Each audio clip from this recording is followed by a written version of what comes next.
2024 regular meeting of the City Council. Would you please join me in the Pledge of Allegiance?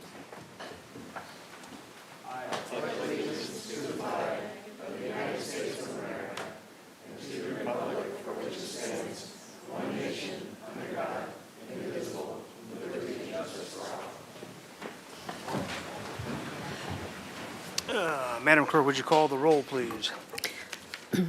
Yes, Councilmember Harmon. Here. Councilmember Friedman. Here.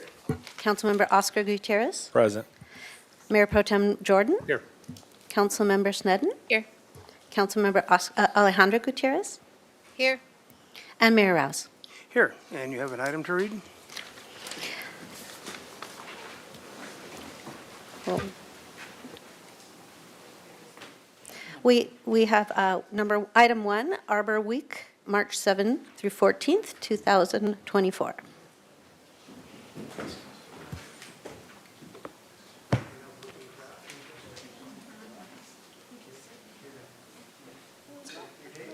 I am.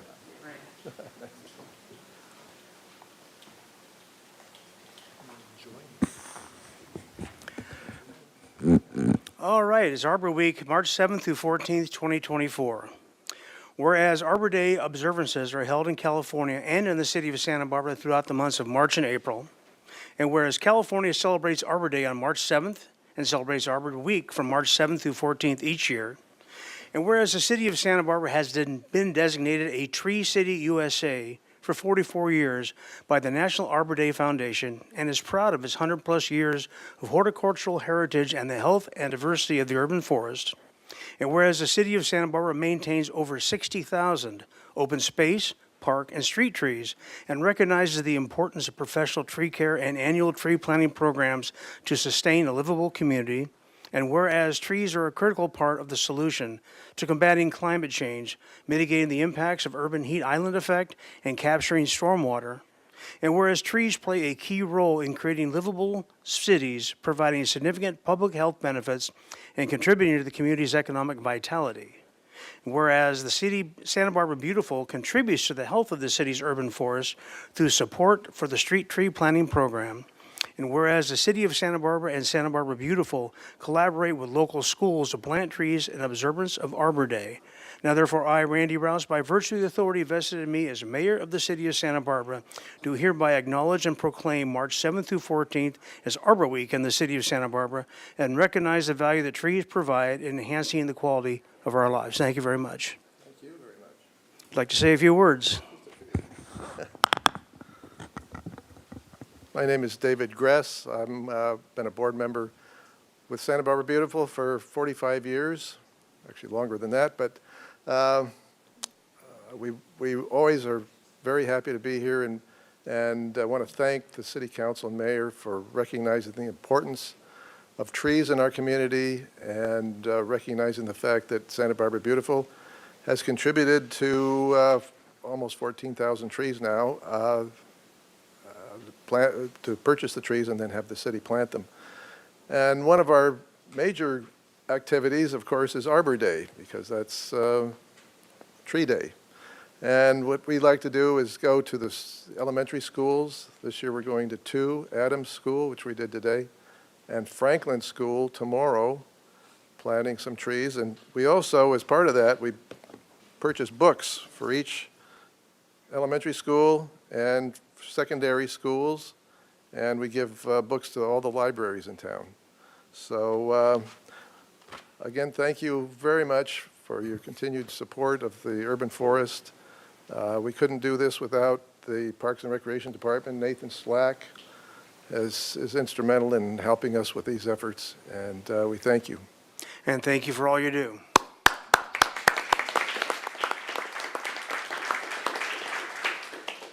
Madam Administrator, are there any changes to the agenda? Mr. Mayor, no changes to the agenda. Thank you. All right, thank you.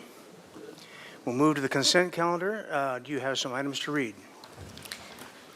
Yes, there are 10 items to read.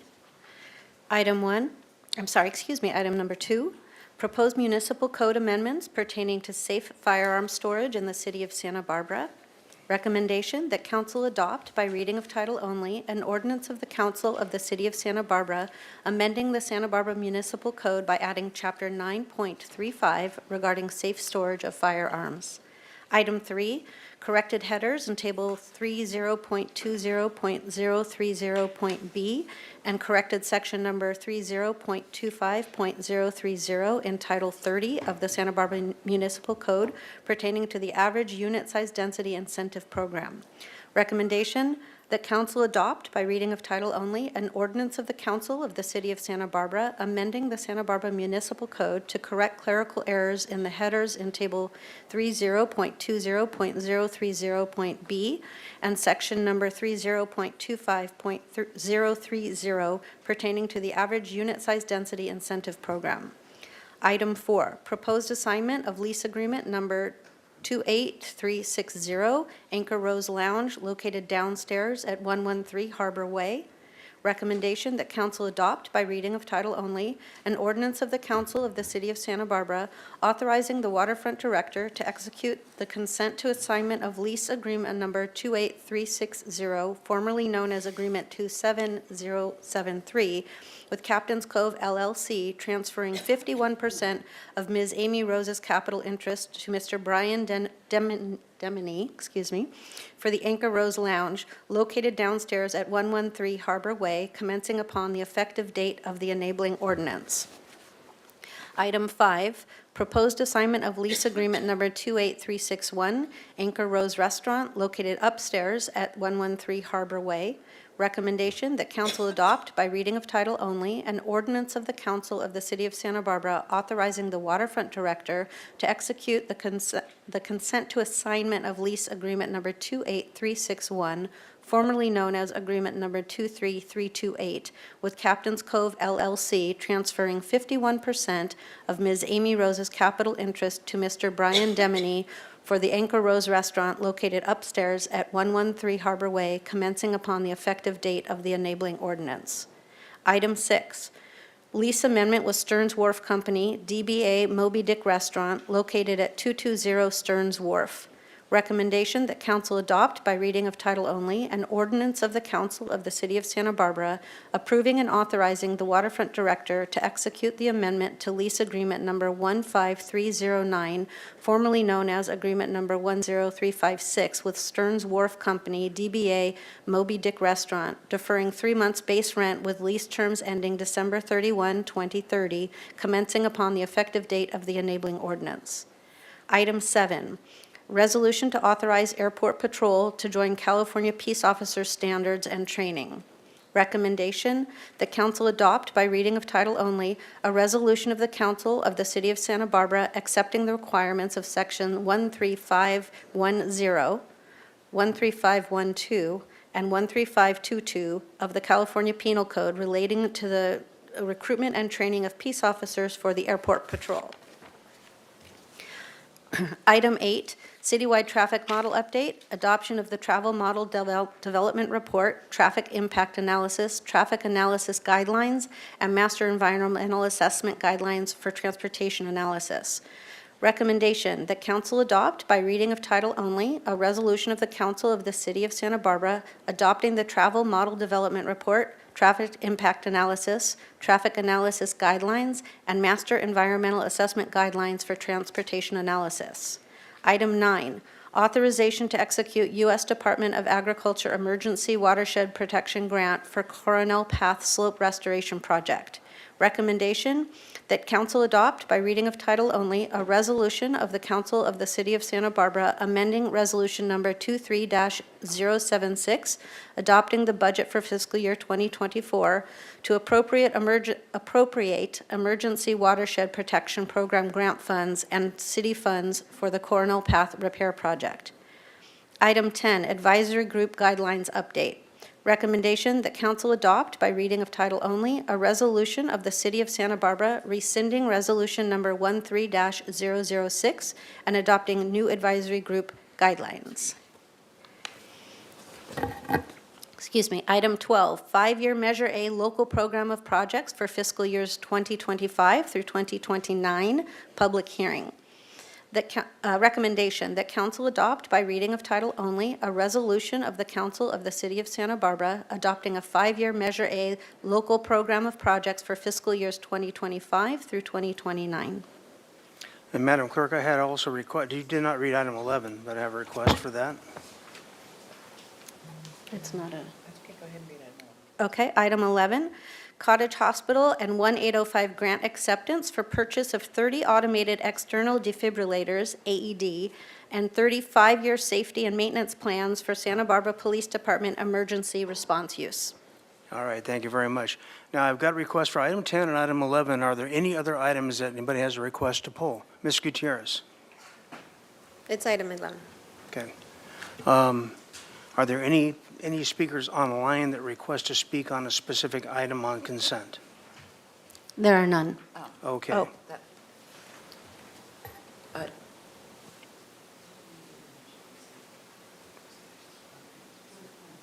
we good? All right, very good. So we have item 10 and item 11, and we will pull those, and they've been read, so we'll come to that back in a minute. In the meantime, we'll take a report. Oh, excuse me, can I get a motion on the balance of the consent calendar, absent items 10 and 11? So moved. Moved by Harmon, Second? second by Alejandro Gutierrez. May I have the vote, please? Yes, the motion by Councilmember Harmon, seconded by Alejandro Gutierrez to move the consent calendar minus items, 10 and 11.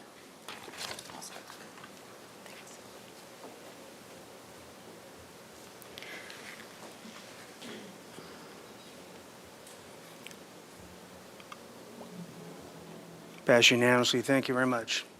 Okay, with that, we will go to a report from the Finance Committee. Thank you, Mayor.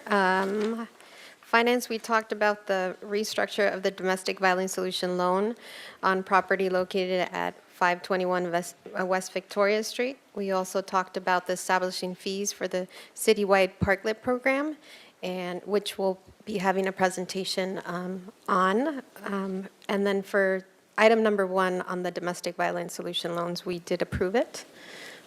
And that's it. All right, thank you very much. And with that, we're going to move on to general public comment.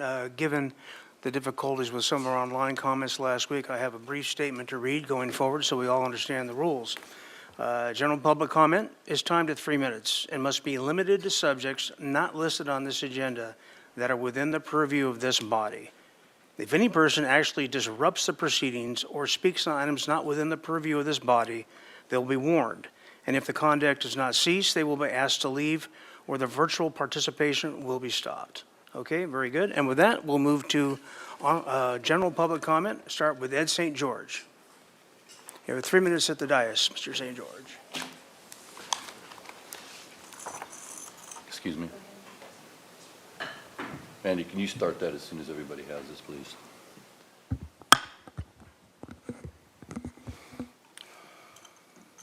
And there's actually one for both the attorneys.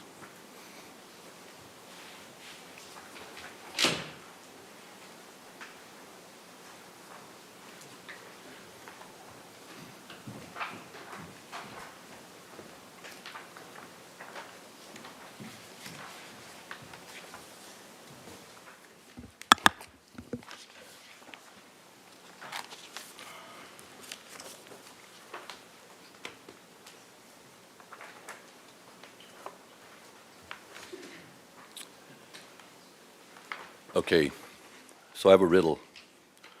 What consumes 37% of a middle-income family's budget and has a wait list of over 200? It's not a 2-bedroom apartment downtown. It's not a 2-bedroom house on the Mesa. It's actually childcare, and it's a crisis we face here in Santa Barbara. The project you have before you is a project that I proposed at 1514 and 1520 Garden Street. This project consisted of 52 very low-income senior units. The vision of this project was to accomplish 5 purposes. The first purpose was to provide housing, low-income housing, for seniors that had a preference with grandchildren in the community. The second purpose was to help defer costs of childcare. The third purpose was study after study proves, AARP even had the most recent study finished in 2023, that grandparents that participate in raising their grandchildren live on an average of 7 to 10 years longer. 4, grandchildren that are help raised by their grandparents are more stable in school, less depression, less anxiety, do better in school, are more successful in business, and have a lower rate of divorce. 5, we need more people downtown if we're to revive our downtown. If this project were my first community center, I wouldn't have been surprised about what happened. But this was to be my third community center that I was to build. I still have the other 2. What surprised me the most about this is when I actually presented this to council, I spent over $300,000 on consultants. I hired the best of the best. When I went to Councilmember Sneddon and asked her for her support for a development agreement, she not only refused that development agreement, but she also told me that she would oppose the project because of the density. Now, I want to point out the fact that I have 2 large apartment buildings on both sides of this half-acre parcel that I have. Both have over 75 tenants in them. All right, the past is the past. What I'd really like to say is this. This is a great project for all the reasons I said. The city has within its purview to actually build a project like this.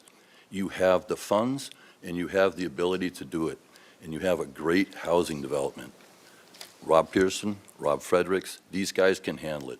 Please, if there's a possible way that a project like this or multiple projects like this could be built, imagine having a child care district in the city of Santa Barbara, especially built around the park. Thank And you. that's where this was. Thank you. All right, very good. We'll move on to public comment online. Are there any general public commenters online? There are none. Okay, very good. We will move then to our polled consent items. We have item 10, and that's Ms. Sneddon. Thank you, Mayor Rouse. I have 2 small things to bring up on item 10. One is a question, and so just in the changes and the updates, which have been very thoughtful and much needed, if a commissioner would like to request an item to be considered on the agenda, what is the process to do that? Do they request it through open session or through the chair and vice chair, or do they go to the city council liaison or staff member? So just some clarity on the process if someone other than chair or vice chair wants to request something. Mayor Rouse, Councilmember Sneddon, the new guidelines don't necessarily change the procedure that we have in place. It is just clarifying language, but a board and commission member would approach staff, and then staff in consultation with the chair or vice chair would then first determine if it's within the purview of the board, and then if it is, try and find and it would be of interest to the rest of the commission, try and find a place to put it on the agenda. We have staff controlling the agendas just so that we can make sure that the agenda management with regards to time and purview and staff workload is properly managed throughout the year. Okay, thank you. So it pretty much remains as it was, but with clarity of language in the new document. That's correct, Councilmember Sneddon. Thank you. And then that was just a question. And then if I, on pages 12 and 13, and it's in the attachment 1, and it's page 12 and 13 is the numbers on the bottom of the PDF, but the document itself would be page 15 and 16. And it's small, but I wanted to note it and ask my colleagues if they'd be willing to make the change. Starting with on page 12, there's a description of the council's guided by the city's commitment to inclusion, diversity, equity, and action. And I continue to hope that that word would be accessibility. And then later in that same paragraph, 2 paragraphs with a heading on page 13, it's diversity, equity, inclusion, and belonging. So again, I would hope that that could be accessibility. And so the inconsistency just on the one page that, diversity, equity, inclusion, and belonging, diversity, equity, inclusion, and action. And I continue to hope that the natural ending of that is diversity, equity, inclusion, and accessibility, DEIA, as recognized federally and statewide. So I don't know if it's appropriate at this moment to Question request for my that. city attorney. On a consent item, we're not redrafting language necessarily, or what, how do we handle this? Mayor Roust, through Councilmember Sneddon, even if it is a consent, it's been pulled, so we can make the change. It would be a motion if that's what the rest of the council wanted. It would be a motion to adopt the resolution with the specified changes that Councilmember Sneddon just made. Are any of the specified changes mentioned by Councilmember Sneddon substantial in terms of the meaning of the action? Mayor Rouse, I think that would be something that the council would want to consider. All righty. Well, with that, we have an item on the table that we need to make a motion on and vote on. Can you repeat that? What's that? Are you considering that I made a motion or not yet? David, did you make a motion? Well, I will go Would you ahead like to and craft one since you're the one I'd who like would like to to do the craft a motion wordsmithing?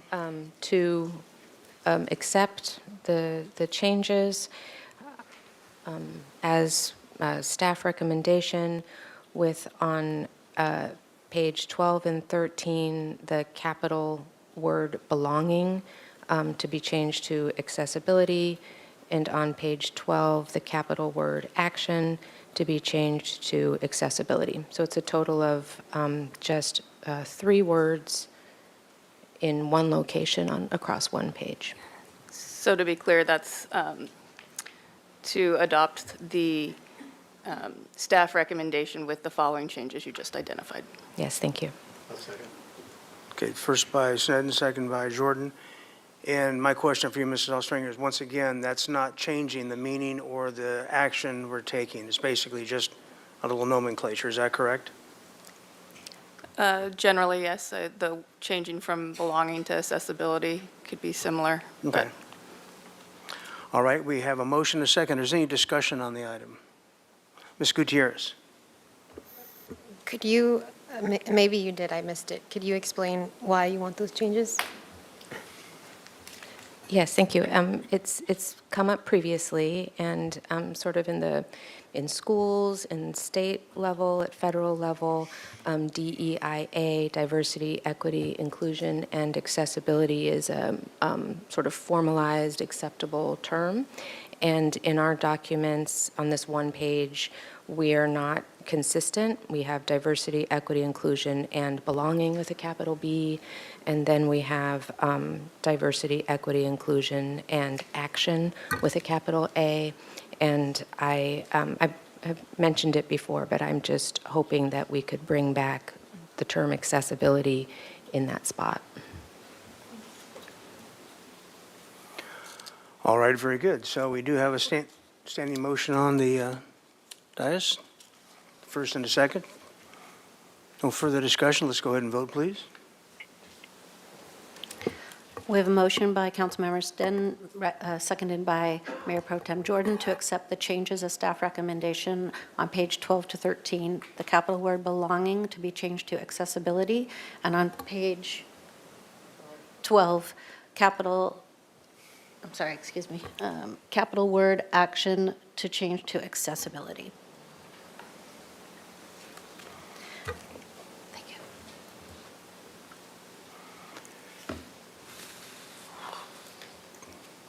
Motion passed unanimously, thank you. And then item 11's already been read, and I do have some public speaker requests for that. And anyone online would need to raise their hand the next 5 minutes if they want to speak specifically to item 11. All right. So the first speaker will be Lisa Dominguez Scott. And you have 3 minutes. Hi there. I'm Lisa Dominguez-Scott. I just wanted to say on behalf of Cottage Health that we're very grateful to have the opportunity to bring this community benefit through a grant to the Santa Barbara Police Department for AED machines in the squad cars. And we're very happy that this life-saving equipment can be brought to the community. Thank you. Thank you. Next speaker is Kirsten Cavendish.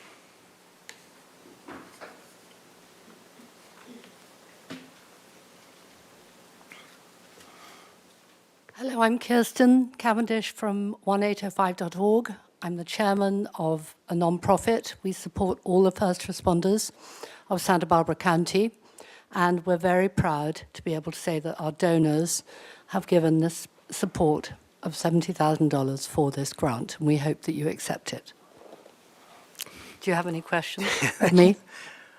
I don't believe so. Thank you very Okay. much. And Ms. Kovacs, is there anyone online that wishes to speak to 11?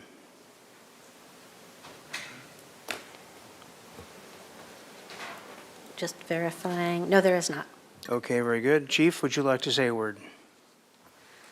Mayor Rouse, council members, I just want to express my sincere appreciation on behalf of the department for the donations of both Cottage Health and 1805. It is through these partnerships that we are able to bring life-saving equipment to our officers so that we can provide medical aid. We don't claim to be the fire department. We are often, though, first on scene, especially in cases of overdoses and those immediate medical emergencies. And we have partnered with the fire department as well on this to make sure that the equipment that we are purchasing is actually compatible with everything that they do. So we did not make this purchase in these decisions. In a bubble, we have been reaching out to our public safety partners. And like I said, I just really want to express my sincere gratitude and appreciation to Cottage Health and 1805. This is life-saving equipment, and we would not have it without these donations. So thank you. All right, thank you. And that concludes the, do we need to vote on that? Probably, don't we? Can I have a motion on number 11, please? So moved by Sneddon. Second. Second by Friedman. May we have the vote, please? A motion to approve,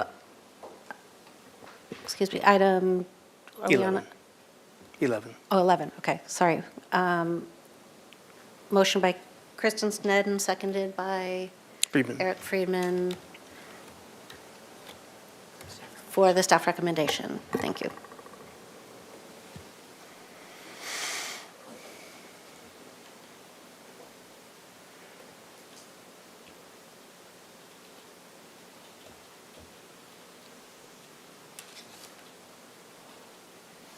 All right, passed unanimously. Thank you very much.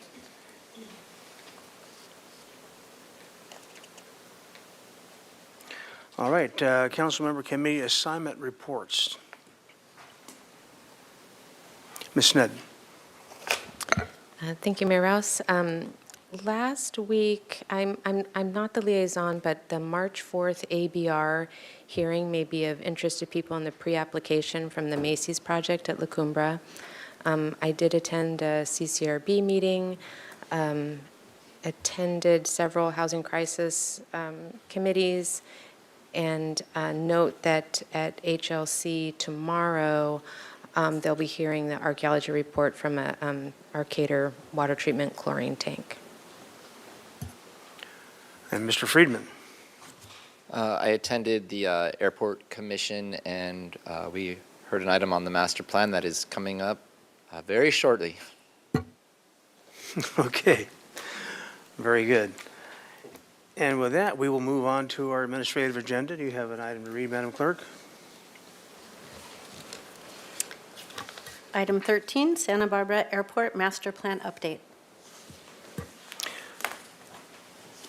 Okay, Director Hastert.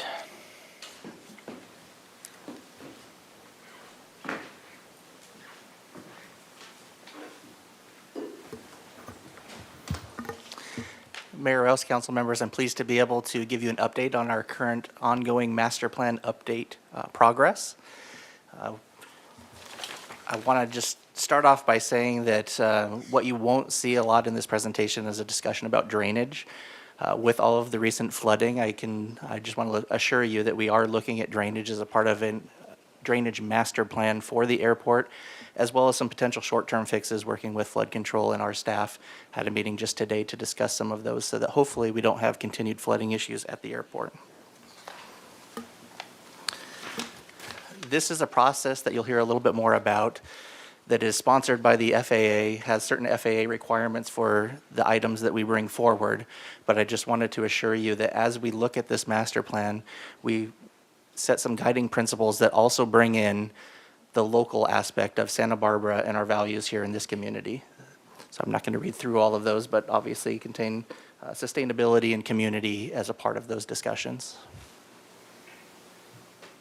On our team here for the airport is myself, the airport director, Ms. Sarah Iza, our development manager, Jessica Metzger, our project planner, sitting behind me here, and Tiana Herrera and Vlad Klinzing from Public Works, who help us with the engineering, and just Angie Doss is in the audience, as well as our marketing person to help us with the messaging for this master plan and our community outreach. We have a great team put together to go through this process and make sure that we meet all of the FAA requirements, as well as look at all of the different aspects of a master plan that are required to go through. So to my left is Corbett Smith with Mead and Hunt, and then sub-consultants on the project are Rincon to look at some of the environmental, Unison Consulting to look at the financial aspects, NV5 to look at some of the GIS elements of the master plan, and Walker Consultants, who helps us with the parking issues related to the terminal and the master plan. I just want to let you know that this is a process that we go through, and we involve a lot of different stakeholders in this process, and you'll hear a little bit more about that, including just last week with the Community Input Committee, a Technical Advisory Committee with all the stakeholders that you see on the screen there. But then we also provide presentations to the elected officials that may have some oversight to this process, including the Planning Commission and now your City Council. And with that, I'm going to hand it over to Corbett Smith to go through some of the details and then follow on with some of the questions that may come up. Thank you. As Director Hastert mentioned, my name is Corbett Smith. I am Mead and Hunt's project manager, helping the airport undertake this master plan update. Today's agenda will involve a discussion of the master plan overview, what it is as a whole project, what the recommended alternatives are, and our preferred development concept. We'll also touch on some high-level cost estimates and resulting noise contours for the 20-year projections. So on the screen is a generalized timeline of all the elements of a master plan. Starting on the left-hand side, we began the process with a comprehensive inventory of everything that exists on the airport today. We then conducted an environmental overview that helped identify environmental constraints on the airport. We then developed 20-year aviation forecasts that essentially predict where the airport will be in year 2041 as far as passengers traveling through the airport as well as total aircraft operations. We then conducted a facility requirements analysis, which is essentially a gap analysis between the existing conditions and the forecast. We then conducted and prepared preliminary alternatives of ways to meet those facility requirements. And we're now at a point where we have a series of recommended alternatives. We're conducting our land use planning exercise and financial feasibility component, which is where we develop the cost estimates. We'll develop a 20-year airport capital improvement plan, which is essentially a schedule of when those projects may occur. And then we'll conclude the process with an update to the airport layout plan. The airport layout plan is one of two elements that's explicitly approved by the FAA, the other element being those forecasts that I mentioned towards the beginning. Throughout the entire master plan update process, we've had a very robust stakeholder engagement and public outreach component. We just last week concluded our technical input committee and community input committee meeting series. We also had presentations to the Planning Commission, the Airport Commission, and held a public open house. There will be one other set of decision-maker hearings and public open house at the conclusion of the master plan update at the time that we have the draft airport layout plan to present. So I always like to start these presentations with a quick overview of what a master plan is and is not. It is a 20-year planning document, often updated about every 10 years or so, or really whenever conditions warrant at an airport. It's a document that looks at those capital improvement projects and the land use compatibility between them. It is sponsored and partially funded by the FAA, and therefore it needs to meet certain FAA standards and requirements. It is focused on the long-term planning of the airport and identifying areas for potential development. It is not a business plan or a marketing plan. It is not a wish list or a funding guarantee. Anything included in a master plan has to be realistic and justifiable. It's not a binding document. The airport can make amendments to it in the future. It is not a document that sets policies or rates. And specifically important for this discussion is it is not an engineering level document or a rigid blueprint for development. It's essentially a space planning exercise to identify areas on the airport where needed improvements may go if the demand dictates. So one of the first big picture alternatives and scenarios that we needed to tackle was, what does the ultimate runway configuration look like at the airport at the end of the 20-year planning period? On the left is alternative 1, which is essentially the status quo, a 3-runway system. On the right is alternative 3, which was ultimately discarded, with a single runway system. Alternative 2 in the middle is our preferred or recommended alternative, which is a 2-runway system. The primary reason for settling on alternative 2 as our recommended alternative has to do with funding eligibility from the FAA for runways. There are a set of criteria the FAA sets, primarily having to do with crosswind coverage and total operations at an airport, whether or not the FAA will fund multiple runways. The Santa Barbara Airport does not meet the threshold on either the crosswind or the total operations to justify funding for 3 runways. So that does not mean the airport has to go out and close one of the runways tomorrow, but it does mean that throughout the next 20 years, the airport would not be eligible to receive FAA grants for that 3rd runway. We had our engineers take a look at what those costs might be should the airport want to continue operating 3 runways out of their own pocket for the next 20 years, and it's approximately $9 million. So our recommendation is to save that $9 million for other capital improvement projects and have a 2-runway system throughout the next 20 years.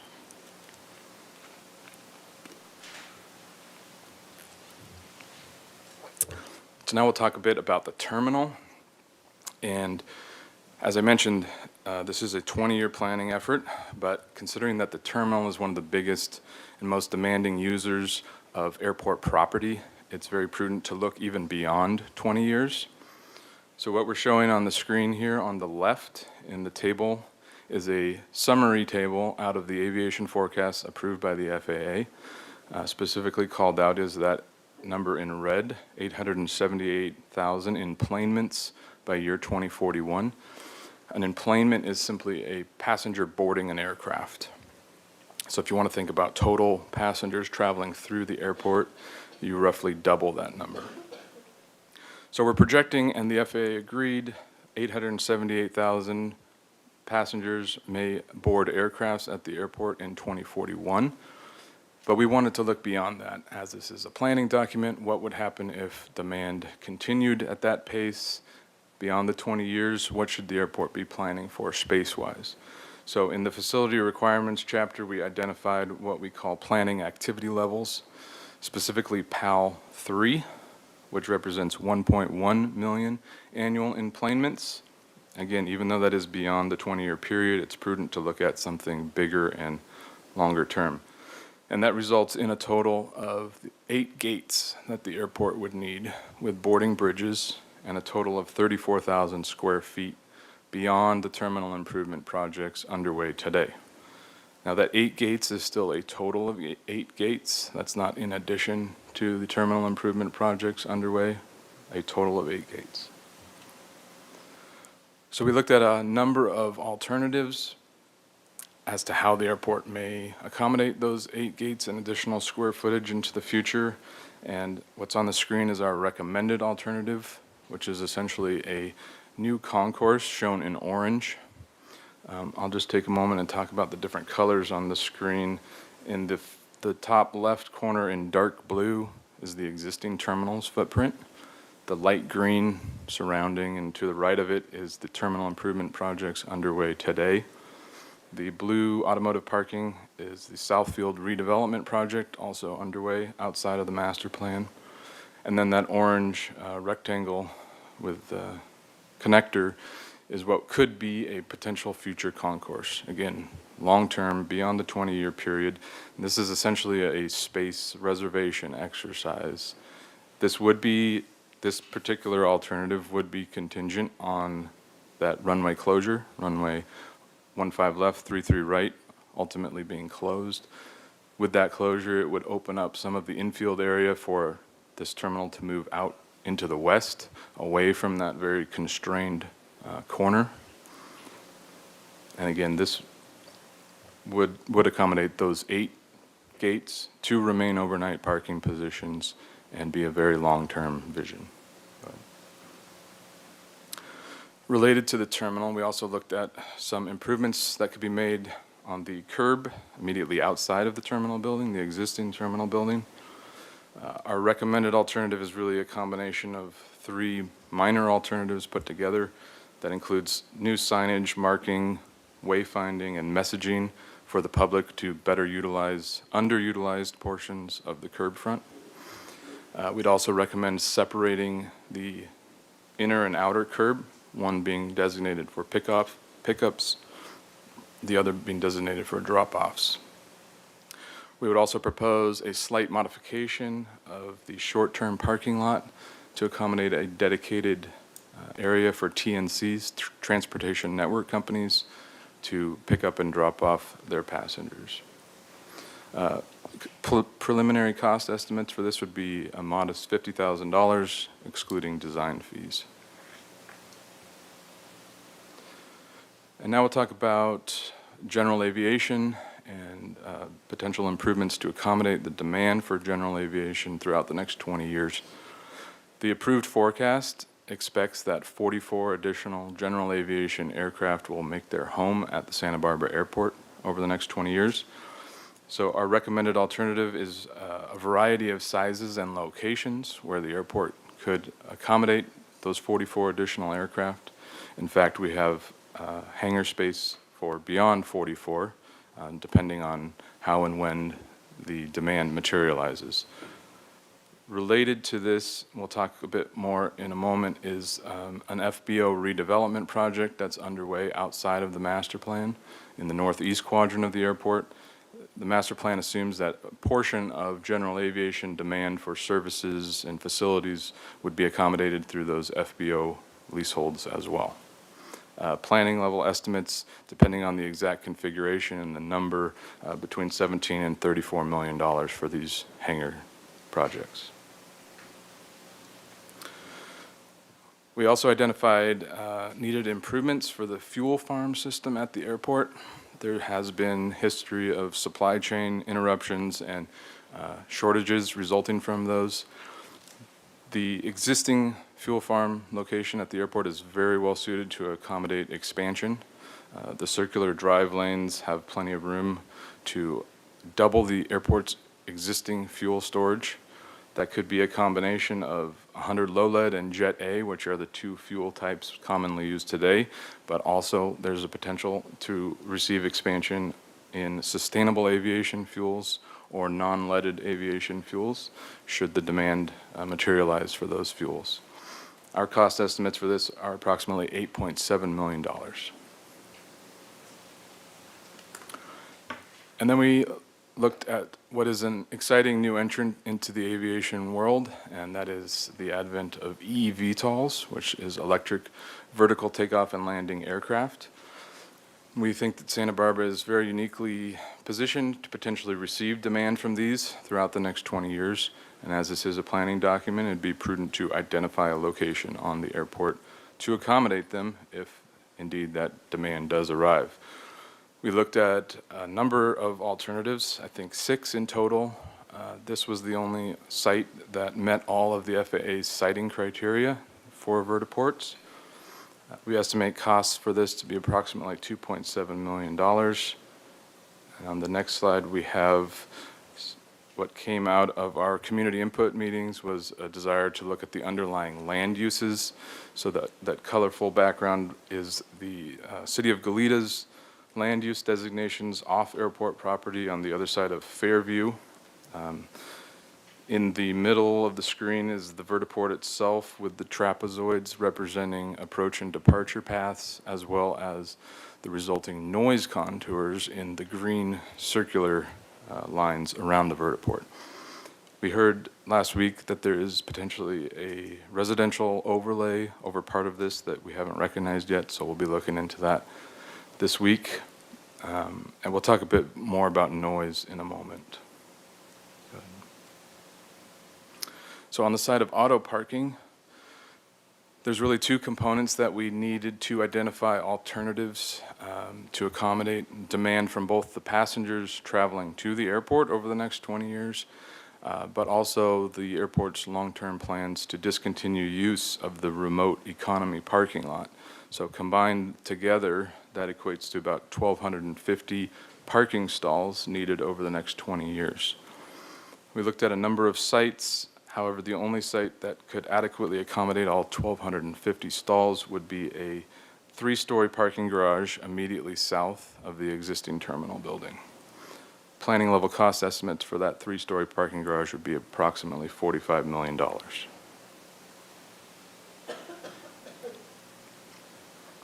So on the screen here is what we're calling the preferred development concept. That is all of the recommended alternatives combined into one graphic, as well as the resulting geometry changes in taxiway systems.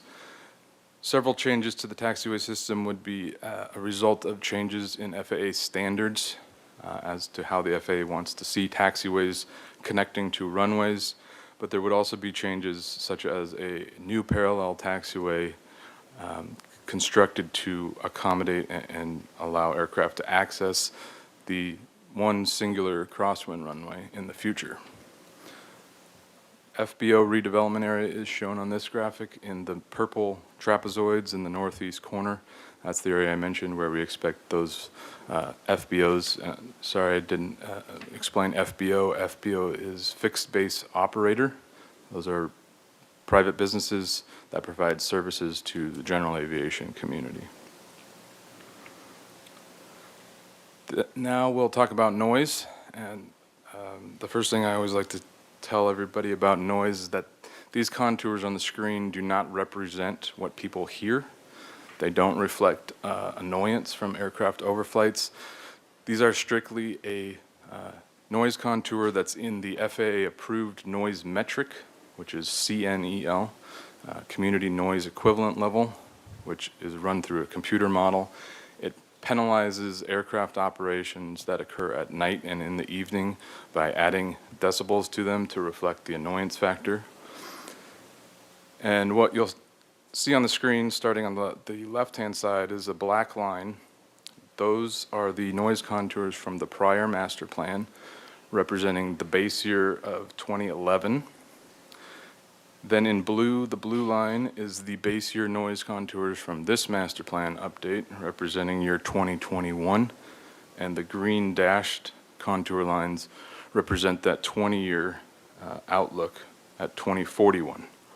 So you'll notice there is a change and a reduction, in fact, in noise.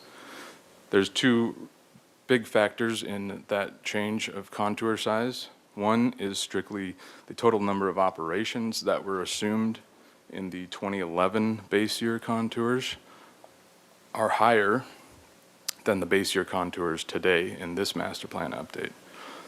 Related to that is the fleet, the aircraft fleet that was flying at the time in 2011 was much different than what is flying at the airport today. We have newer, more fuel-efficient, quieter aircraft flying into the airport.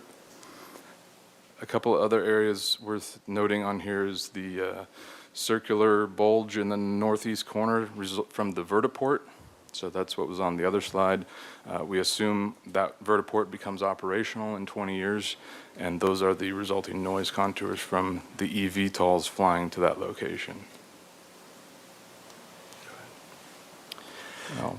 So have you seen through this master plan update, there's a lot of very expensive projects. Those are not all projects that we would take on as a department. Some of this would be private investment coming into the airport.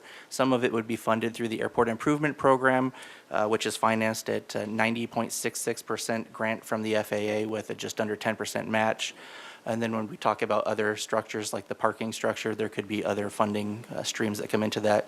The customer facility charge that we charge the rental cars can pay for a portion of that, as they will be accommodated in some of that parking as well.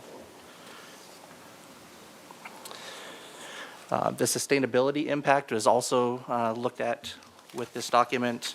Obviously, we have to follow the local coastal program, which protects the natural resources around the airport.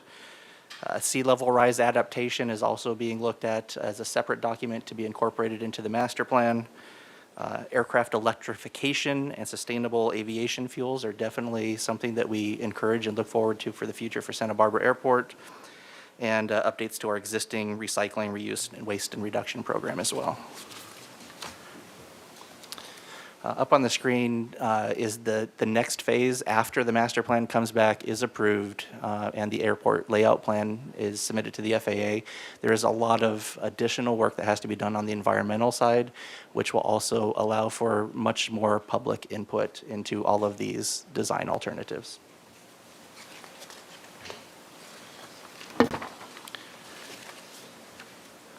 We have no vote needed today. The recommendation is just to hear the update on the master plan project and our update of that master plan.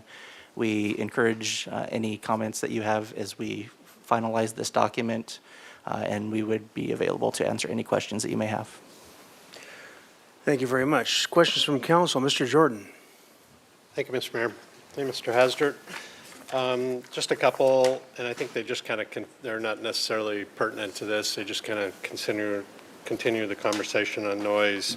I don't know that that contour exhibit is the right nexus to this question, but what's the actual measured noise distance around the airport versus the how far out do you go within assumed noise based on some math or FAA approved process? So how close to the airport do you have actual sensors, and then how far away from the airport where you're actually talking about noise are you actually using some kind of math out of a guidebook from the FAA? So thank you, Councilmember Jordan. Our sensors aren't necessarily aligned with the contours like you had mentioned. So our furthest out sensor is out towards the Costco shopping center. So we measure quite a bit further out from the airport than what it shows on the contours. The contours are really more about that FAA requirement and available for funding, things like that, if you're within certain contours.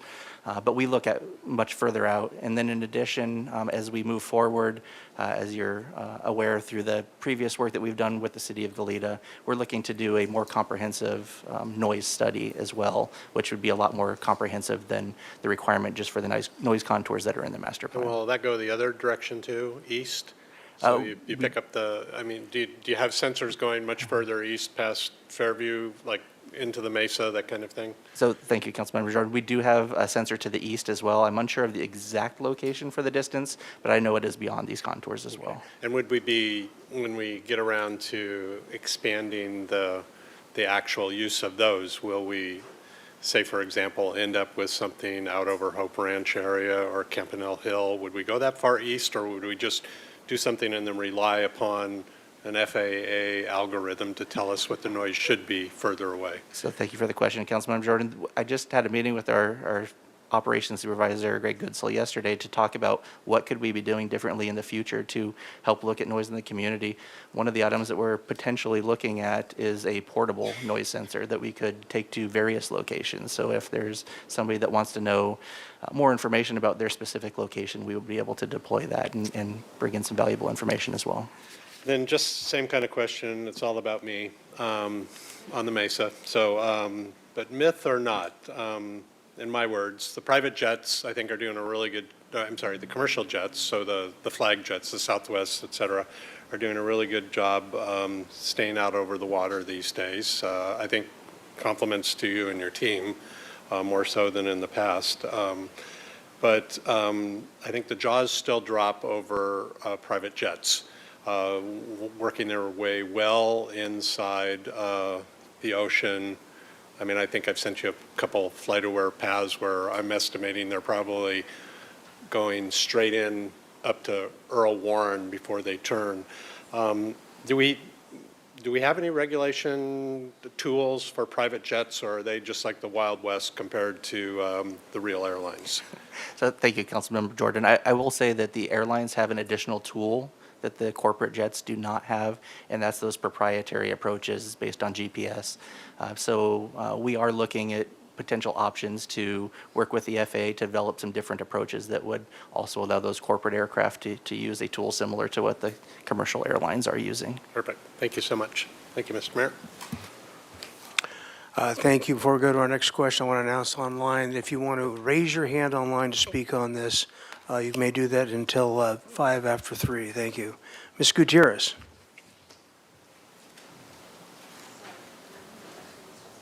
Nothing? Okay. Mr. Friedman. Thank you, Mr. Mayor. Just a few questions. This is my third time seeing the presentation, so I learn something new every time. Appreciate you all being here. Just getting back to the issue of noise, can you speak to, if we have more passengers, are we going to necessarily have the same proportion of planes, and how does that affect noise? There's been a discussion on the new types of planes, and if you can speak to that. Thank you, Councilmember Friedman. As you see with the noise contours that we showed today, definitely reduced from the past master plan, and that has a lot to do with that different fleet mix. So we have larger aircraft coming in, handling more passengers, and that continues to be the trend that we see. With the addition of Delta, we have a new airplane coming in that we have not had served to Santa Barbara, which is the Airbus A220, and that is one of the quietest aircraft for commercial airlines out there. And so we're excited to see what the difference in the perception is for that aircraft when it starts operating. And as we move into the future, all of the airlines are looking for better fuel efficiency, better performance, and with that and that technology actually comes quieter aircraft. Great, and part of it too is they're larger, so even though we have more enplanements or more passengers, it would be fewer planes per passenger. So thank you, Councilmember Friedman. I don't have the exact figure in front of me, but I want to say we have somewhere between 30 and 40% more passengers being accommodated on 30% less aircraft right now. Great, that's good in terms of noise and everything that we're looking at. And then in terms of the improvements, so by the staff report, we were projected by 2032 to hit 657,000, but now it's projected by 2026 we're going to hit 688, so we're passing it early, and then by 2041 for the new master plan will be over 1 million. How do we achieve that? Is that something that we have a say over of our policies at the city, that we can say we don't want to go over a certain number, or is it completely demand driven? And then in accordance with that, in terms of the infrastructure, the significant improvements to parking that we would need to invest, whether or not we invest in that or not, how does that tie into the planes and the experience that the passengers would have? Thank you, Councilmember Friedman. A few different questions, I think, in there. So with the passenger demand, we're currently at about 660,000 enplanements, so definitely more significant than it had been in the past, which is what got us to the current terminal improvement project, which we're about 10% designed on. So when we look at this document and that concourse that you saw in there, that's not something that we anticipate going in any anytime in the near future, that would be entirely based upon that demand. We don't have a lot of control on that demand because that is basically the community and their needs for air travel. So as tourism flourishes in this area and there's new hotels, that's more passenger demand for the airport. As businesses do well in this community, that's more passenger demand for the airport. The one thing I would like to point out on that terminal design for beyond the 2041 time period is that that's really just to make sure that we don't make a short-sighted decision to put a parking lot or something in an area that we might need in the future. So it's really about reserving that space for what might be demanded for in the future. But I will say that it looks a little bit daunting when you see the screen there with those gates, but we are currently at 8 gates right now, which is 4 passenger jet boarding gates and 4 ground boarding gates. So the projection even for that 2041 time period would still be 8 gates. It would just be 8 jet bridge gates, which are more efficient than the ground boarding and be able to accommodate all of the aircraft that come in. Great, so we're planning for that new expected increase, but also looking at long range so that we're appropriately siting permanent infrastructure, which we would need to accommodate regardless because we project the demand to be there. So we would need to ensure that it's built appropriately at the right times. Yes, thank you. Thank Councilman Freeman. Also, it may not be that entire design. That's just a space reservation, so it could be just a minor adjustment to the terminal as well. And just a couple more questions. So how would the loss of runway 15L33R affect general aviation? So, Councilmember Friedman, this is something that we've heard some public comment on. We've been having discussions with the tower. I kind of see them as our expert for what impact that would be. I don't anticipate a major impact to the aircraft coming in and out. No extra delays for those aircraft coming in and out of the airport. As Mr. Smith alluded to, the justification for 3 runways is based off of capacity and crosswind, and so we are able to meet that and then some with our second runway. In fact, we are at the bottom end of the requirement even for that second runway. Okay. And we've been communicating with general aviation on this change, I would assume, and so they're up to speed. Yes, through our technical input committee and our public meetings and the commission. And then this came up, one of the planning commissioners, a restaurant for the public. There used to be years ago, Silver Wings was there. Individuals say, hey, how can we stay and watch the planes leave? So could you speak to a potential publicly accessible restaurant? And then as a part B, would this or another process in terms of increasing amenities for passengers that are currently there? Because that is an issue that we hear about. So if you could speak to those two. Thank you, Councilmember Friedman. So in the terminal improvement project, we are proposing to add a restaurant into the terminal to accommodate approximately 60 people. So that will help for those passengers flying in and out. One of the things that we can look at, depending on the demand in the terminal and how many passengers are in there, other airports have programs where you can get a pass to be able to go through security to still go to those restaurants even if you're not flying. So that's something that we can consider in the future. Currently, our restaurants are overwhelmed just with the passengers, so we wouldn't want to do that. Through our FBO redevelopment process, we have the ability to potentially have a restaurant incorporated into their plans. And then also just in other areas of the airport, we have the ability to accommodate a restaurant either in the specific plan area where the Dean's Coffee is or in the general aviation area that would be freed up by the FBO relocating to the northeast corner of the airport. That could be in the future with the FBO expansion. Yes. Last question. It was a word I had never heard before until the Planning Commission was vertiport. And if you could, it wasn't, you talked about it in one of the slides, but if you could just speak to, it's exciting, it's something new, but just electric planes, how many we anticipate, and there was, they got a little depth on the design there where you had the 2 hangars or charging stations. If you could just speak to what do we expect the demand to be for the electric planes and how they work? So, Councilman Friedman, this is an area that is still, there's a lot unknown about it. We have several different companies that are currently going down the path to certify aircraft that meet this description. Several of them in California, even Archer and Joby Aviation. But in general, they hold about 6 passengers or some cargo. They don't have a huge range, and they are electric, sometimes 4 propellers like you would associate with a small drone up to 6 or more propellers, generally fairly quiet.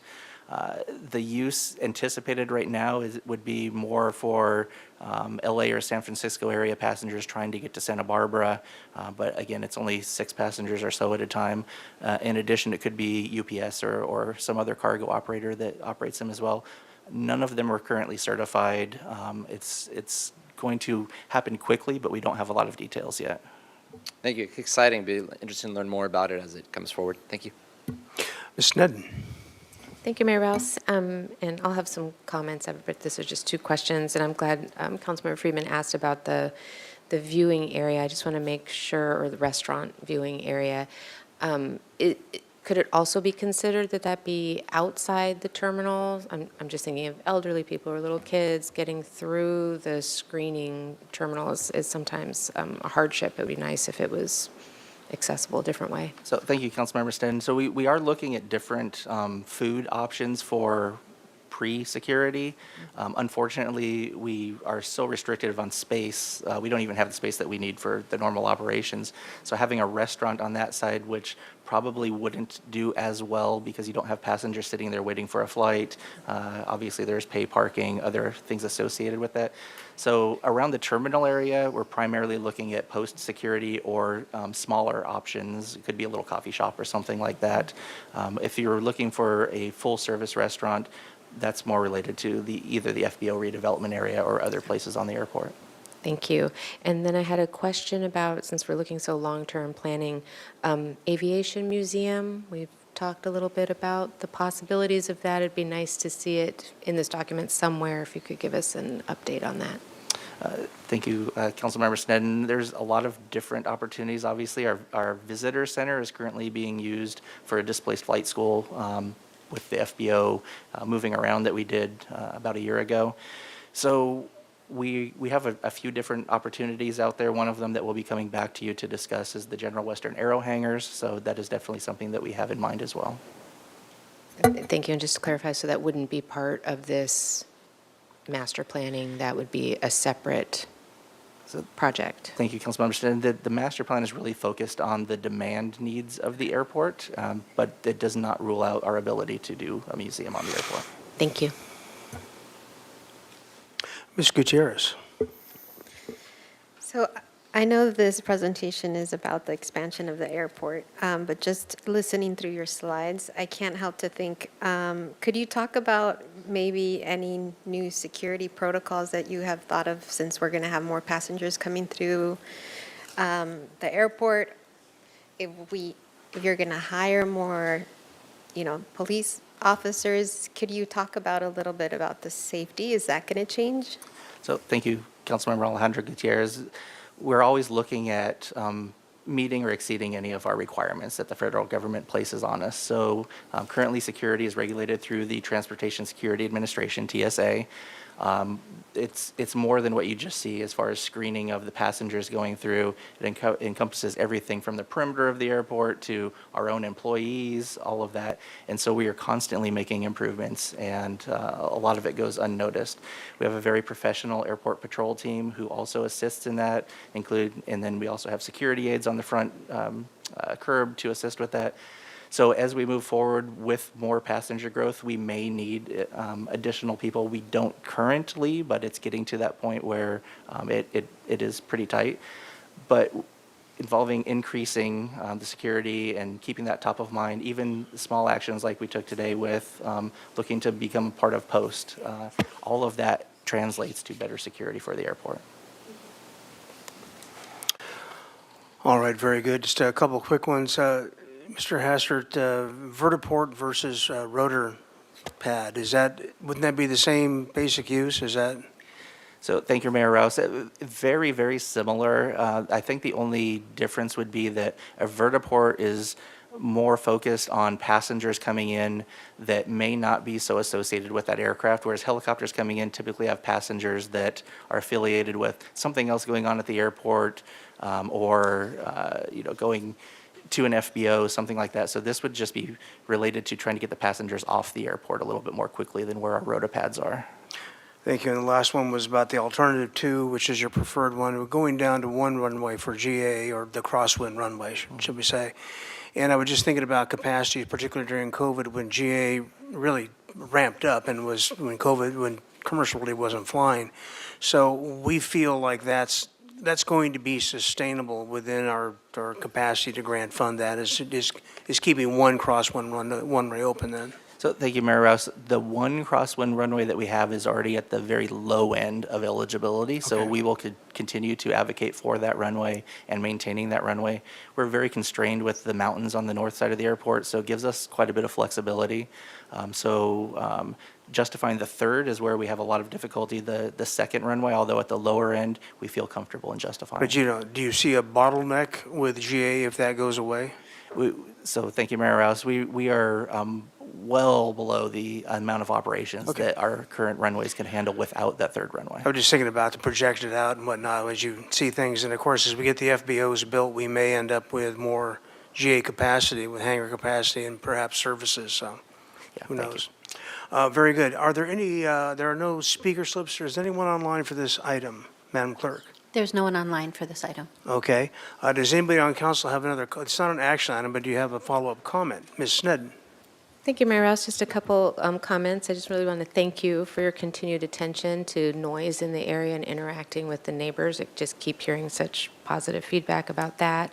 I was glad to hear you mention the drainage issues, and clearly that'll have to be integrated in. I'm also happy to hear you discussing sea level rise data and planning. Also, clearly will have to be worked in. I'm really excited about the vertiport and the sustainable fuels, so that's really forward thinking, and even though it's not all the way there yet, that you're writing that into the planning. I'm appreciating to see the noise and nuisance contours decreasing over time. I think that's an accomplishment. And just, as feasible for some type of way to view aircraft from outside the terminal, I think would be nice. And just a general comment, I'll just speak for myself and some comments that I've heard. I just love the small town feel of our airport, and personally really don't want to see it lose that by being overbuilt in certain ways. So if there's a way to meet our demands capacity, to just be keeping that in mind, and that's just my own comment. Thank you. Mr. Jordan? Thank you, Mr. Mayor. So I'd like to offer my appreciation too, and I think much of it just has to do with, I'll just call it a turnover in leadership in the last couple of years, and I think there have been so many great improvements in just tangible and intangible things going on at the airport. All of my comments have nothing to do with this master plan. This is the second one I've sat through. The first one was as a Planning Commission subcommittee member 10 years ago or so, and I chafe under this process now just as I did then, because all of my comments have more are to what you just heard from Councilmember Snedden and more on community connection and operations. So I would encourage you always, I think as you increasingly do better at this, I would encourage you always not to just make this an ROI on FAA compliance and structure, but it's also essentially about placemaking in the community as much as it is about what the FAA wants from a master plan. And I know you know this, and I know you know this better than your predecessor, way better. But with that, my old grouchy guy with kids remembrance thing is like, yeah, when Elephant Bar was there and the kids could all go there and eat for $3 and run around on the grass and look at the airplanes and go ooh and ah, I guess I'm getting old and we've lost that, but I don't think we've lost it. I think there's still future in that. And I hear you struggling with how it's going to work and you have no space and this process fitting into it. But I believe it's as important as meeting the structure and the specifics of a FAA master plan. We just call it something different, our community master plan or something else.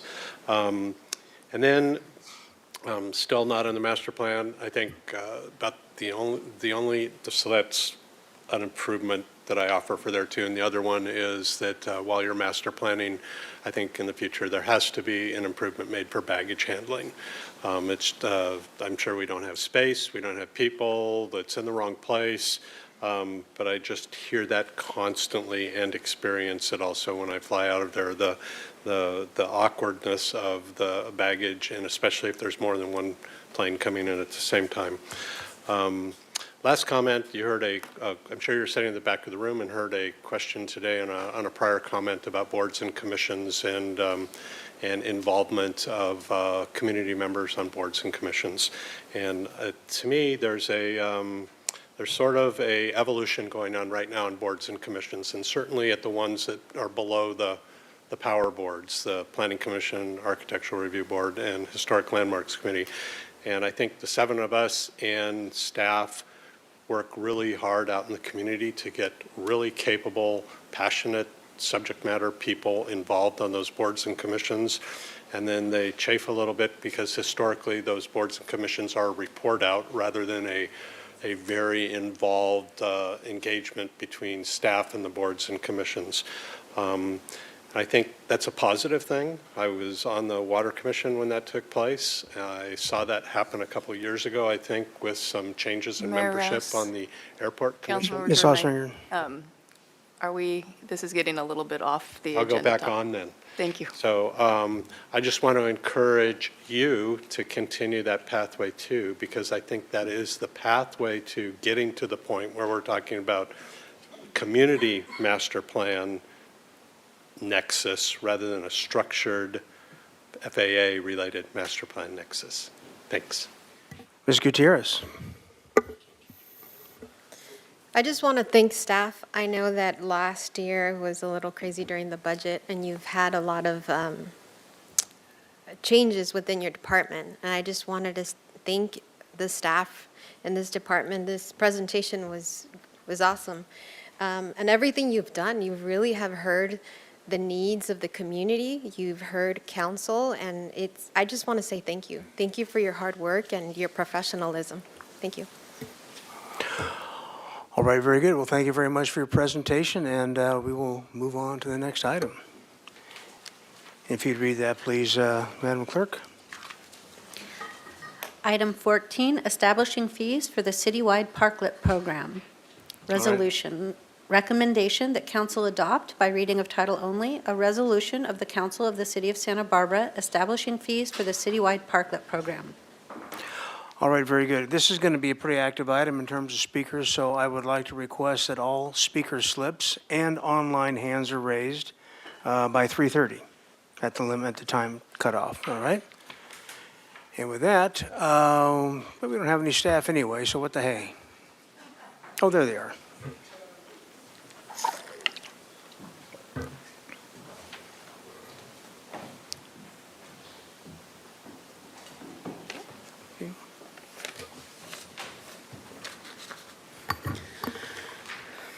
Good afternoon, Mayor and council members. Thank you for having us today. My name is Sarah Clark. I'm the downtown team manager. I am here with Megan Salas, who is our parking program supervisor, Cliff Maurer, the public works director, Brian Demore, the city engineer, and Allison DeBusk, the city planner, are also here to help field questions. So we're here today. We have a pretty short presentation. We are just coming back to follow up on the parklet ordinance that was adopted back at the end of December. At the time, council directed us to return with a proposal for fees, and so that's what we're here doing today. The fees that we're going to discuss are intended to be cost recovery for the city's, the labor and the time that goes into administering the program and reviewing these applications. We've benchmarked them against similar city fees for similar services, as well as what we charge, for example, on State Street. And with that, I'm going to hand it over to Megan Salas, who will give the presentation.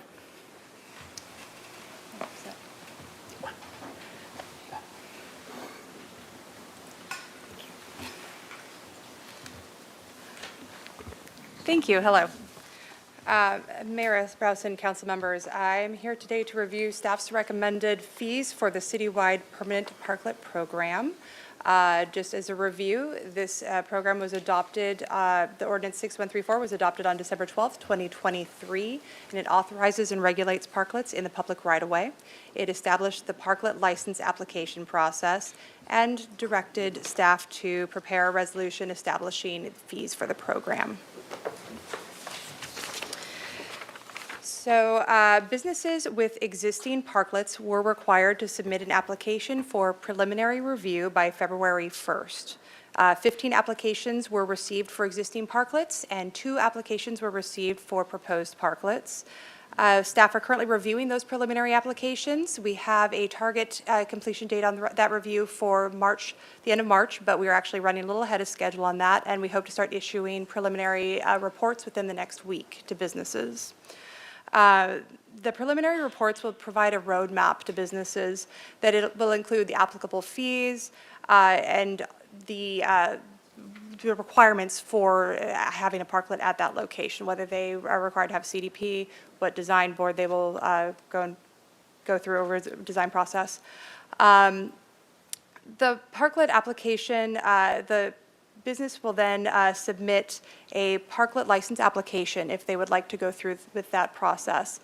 Once they submit the parklet license application, they will then go through the design review process. Once they have completed and been approved through design review and CDP, if applicable, they will then be issued a parklet license through the Public Works Director.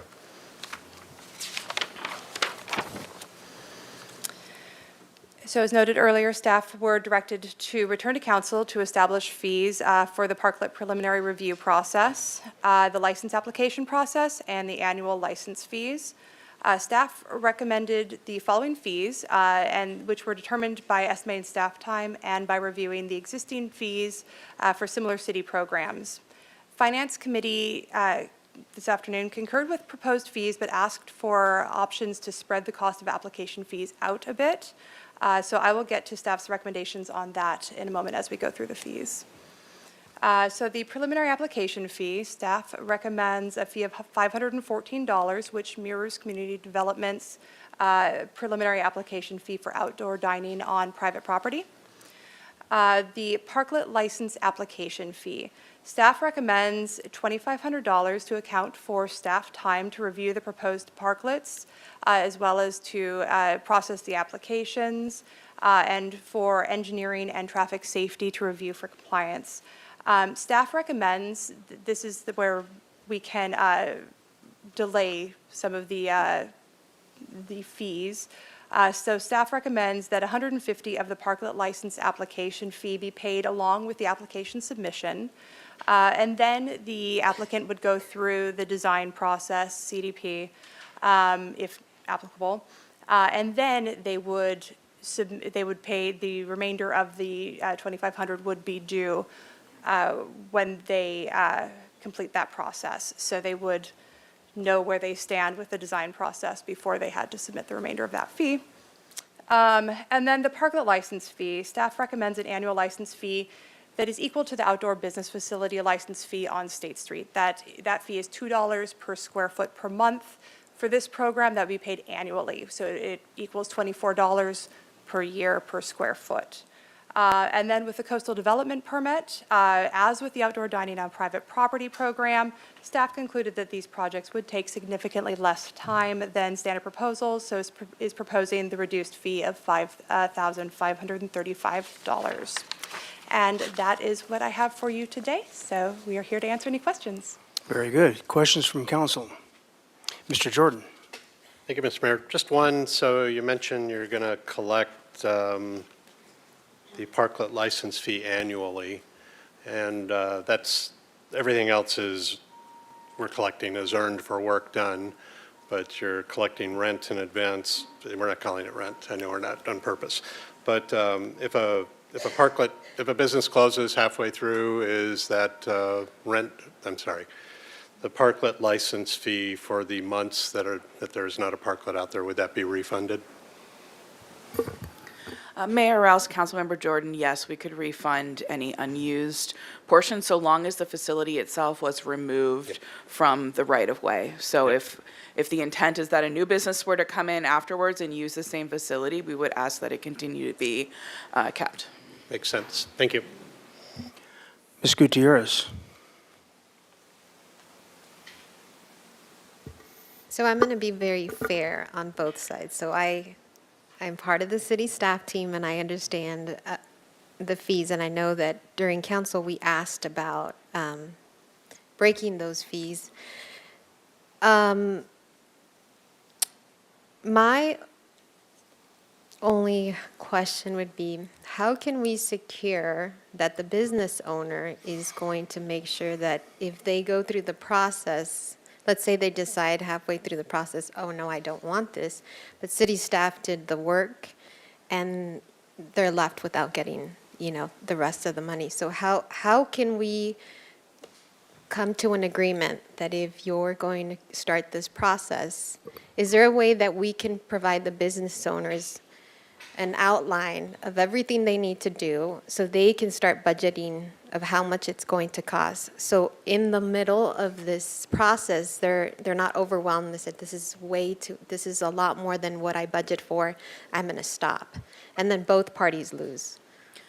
Sure. Mayor Rouse, Councilmember Alejandro Gutierrez, those are great questions.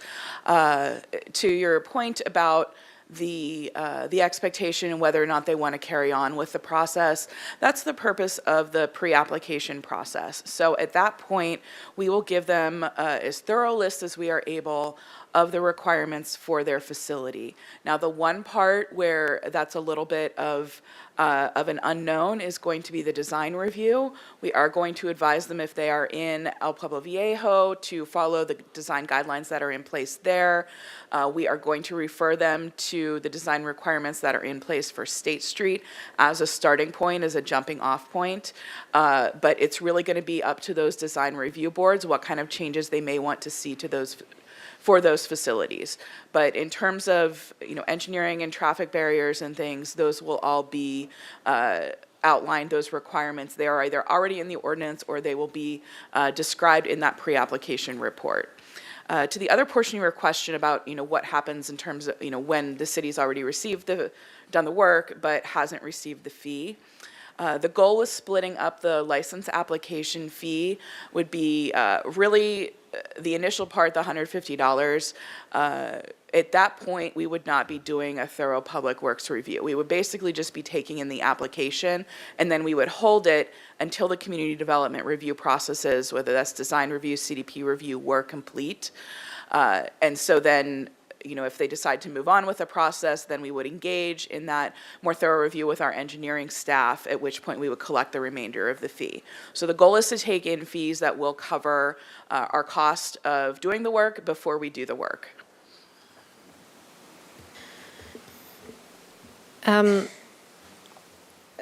From the city side and I know you touched on it, but I just want to make sure that we do our homework when we are writing this permanent, ordinance and description of what the client's going to get for their fees. Could we be a lot more specific than we usually are just because this is a new program? And I just want to avoid the business owners to have to come back and forth with the design of the parklet. So if there's a way that we can create some guidelines, like specific guidelines, and I know you mentioned, like, if you're in the Pueblo Viejo area, you want, or, also follows the State Street parklets, but if we can just be very specific, and I do want to remember that they are in the public right-of-way, so we are, in a way, also helping their business, but I would also like to be just conscientious of that they are going to they want to go through this process, and they've already expressed they do want to pay these fees, and they understand that they're using the public right of way. But if we can also do our parts to be very specific in what they can do, what they can't, and just hopefully that this process can go smooth. Yes, Mayor Rouse, Councilmember Alejandro Gutierrez, we will be as specific as we can be. Like I said, unfortunately, we don't have HLC or ABR approved design guidelines or design requirements for these. So, there's a level of that review that we can't predict. But we will base our guidance on the input that we've gotten in the past and the other design standards that we have as a city. Mr. Friedman. Thank you. Just two questions, and just as for our colleagues who are on finance, is we supported the staff recommendation, but we did have some questions that came out of the public comment, and I see all the public commenters here, and it was a good discussion that came out of it. So I'm going to ask a couple questions that we had asked, and you were going to get more information. So the first one relates to the parklet license application fee of the $2,500. And there was a question on whether we could, instead of charging that all up front at the $2,500, maybe you could split it in half, maybe split it up, or say half up front, and then at the tail end, after you go through those processes, that you could then pay the remainder of it, but before you get your permit, so that they don't take possession of the permit without paying. Is that, that was something that came up. Could you speak to that? Yes, Councilmember Friedman through the mayor. Yes, so that is our intent with one small change. So our intent would be to basically break it into three pieces. So there'd be the $150 up front of that license application fee. Then we would collect the balance, the remaining $2,350, when we do our engineering review. So after the design review process, after the CDP review process, but before we put in the staff time for that engineering review. And then before issuing the license, that's when we would charge the first annual installment. So there would be, basically it would break down into three separate payments. 3 separate payments, okay. And then, because this also came up as well for the larger costs, and you pretty much just answered it there, but it was just brought up, again, during the public comment there, is about amortizing the payments over multiple years for this. And there was some comments there on if you make the process more complicated, but could you just speak to amortizing it over a couple of years, all these costs? Sure, Councilmember Friedman through the mayor.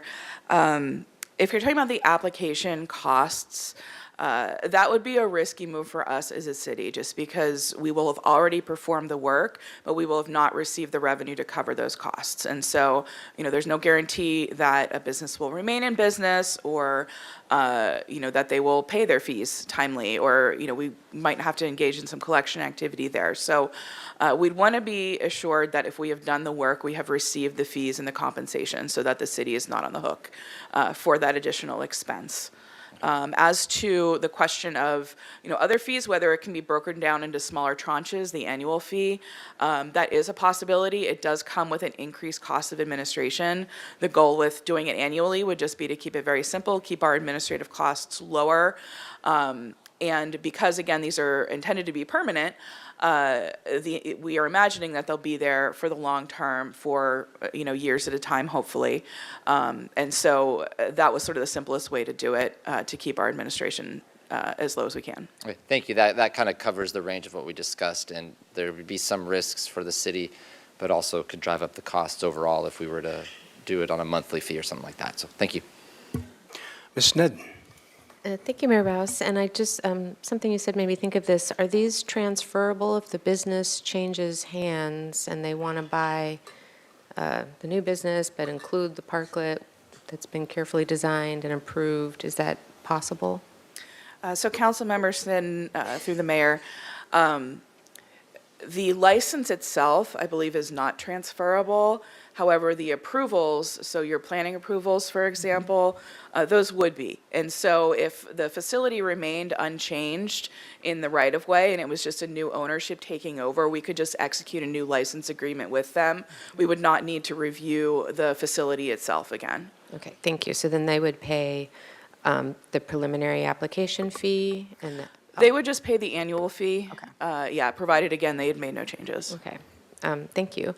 And then does this apply to, it's public right-of-way, but is that some of them may overlap with the parkway or just the road or some portion of both? And does this apply to all of that? Mayor Rouse, Councilmember Sneddon, We are keeping the parklet facilities off of the sidewalks in order to preserve the paths of travel. So the intent would be that they wouldn't be going onto the sidewalk for additional space. Okay, thank you so much. All right, thank you. So, Ms. Clark, the annual fee is that, it was meant to match the square footage of the State Street parklets, correct? And does that mean that the State Street parklets are also collected on an annual basis as well? No, Mayor Rouse. So the State Street parklets, we bill monthly because those are temporary facilities. We're in this interim period. We don't know how long those are going to extend. We've had ones that have come and gone. These ones will be annually with, again, the expectation that for businesses to make this investment, they intend to keep them there for the longer term. All right, thank you.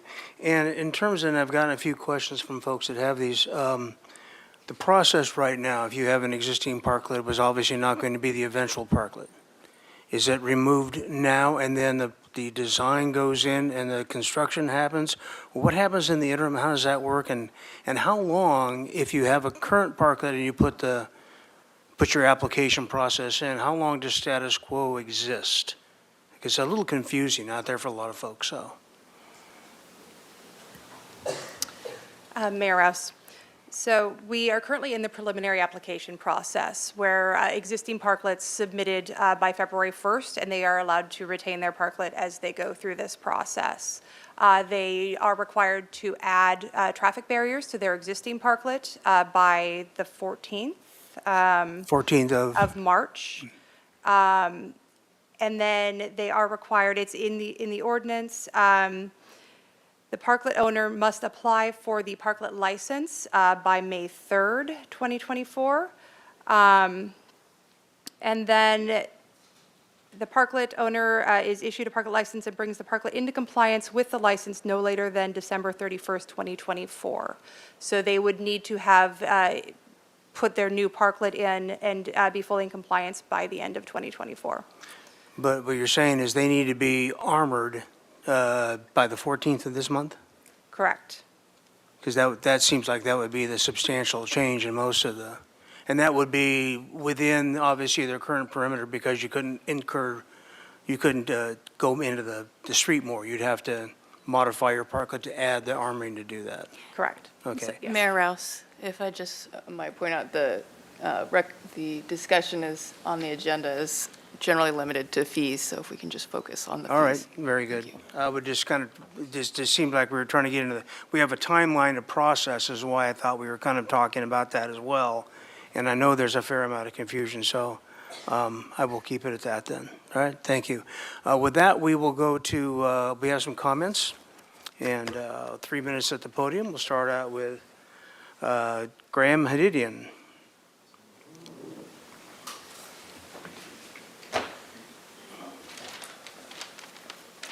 Thank you guys for still doing all of this. It's been a while. We appreciate you meeting with us, talking to us, addressing the issues that we brought up. Most importantly, the justifications of why these fees exist is super important. I will not say that there has been a lack of transparency because I have talked to Megan Salas like hours every week about this stuff to help inform people around me in my neighborhood, the Funk Zone. I run the Fess Parker Funk Zone, by the way, just so you guys know. The main issue that we're having is the front loading of the costs. We don't have a problem with the permits.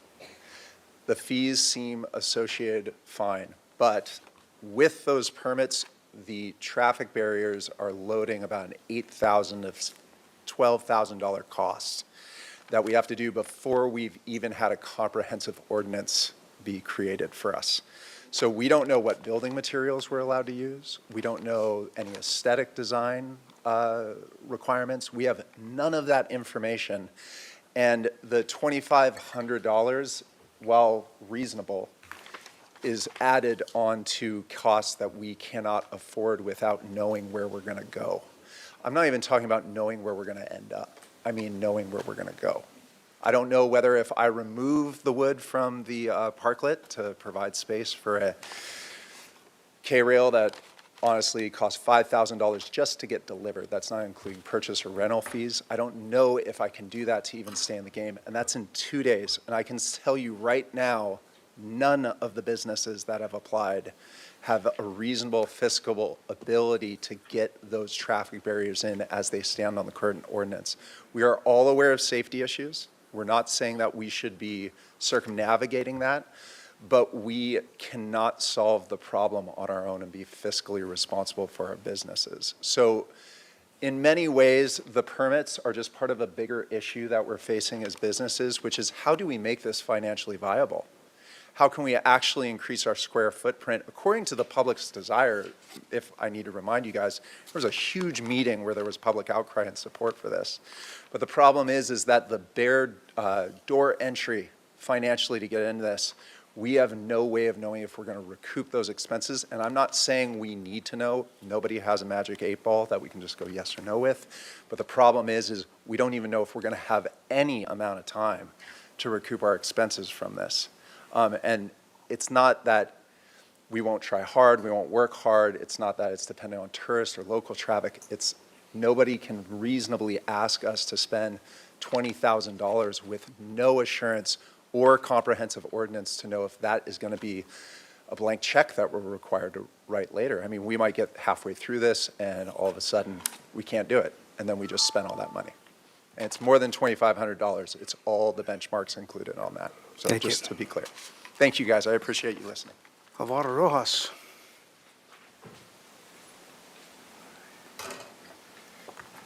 Good afternoon. Thank you for hearing me, and also I wanted to thank you all for all of your hard work to get us here. This afternoon's meeting at the finance meeting was really shed some light on a lot of questions I had. So thank you again for that. My takeaway was that we're all looking for a sustainable model to implement this program. I think for successful deployment, it would be great to receive a little grace to incorporate these new guidelines. This could mean a more approachable upfront cost, as Graham was saying, deferred legislation as we suffer through the first child paradigm here, because this is a whole brand new thing and we're all kind of trying to get our feet on level ground. And now I know we've all covered on both sides a lot of expenses that are going to happen on both sides, but I haven't heard much talk about the potential upside, which is increased tax revenue, rents. I know that's a buzzword right now, in perpetuity for the city, which would be, another huge thing, and more outdoor community gathering spaces. And in my opinion, the upsides really outweigh some of the risks that have been presented today. Now, I've spoken to a lot of legacy small businessmen in our community, and we all agree that it's crucial that we're able to work with the city in order to survive, and especially on new programs like this that help promote small businesses. We add a lot of vibrancy to the community and uniqueness. It'd be sad to see, another big conglomerate come in and push us out because we can't work together in order to help get our footing in financial climate like we have now. So anyway, I thank you all. Thank you. Carlos Diaz.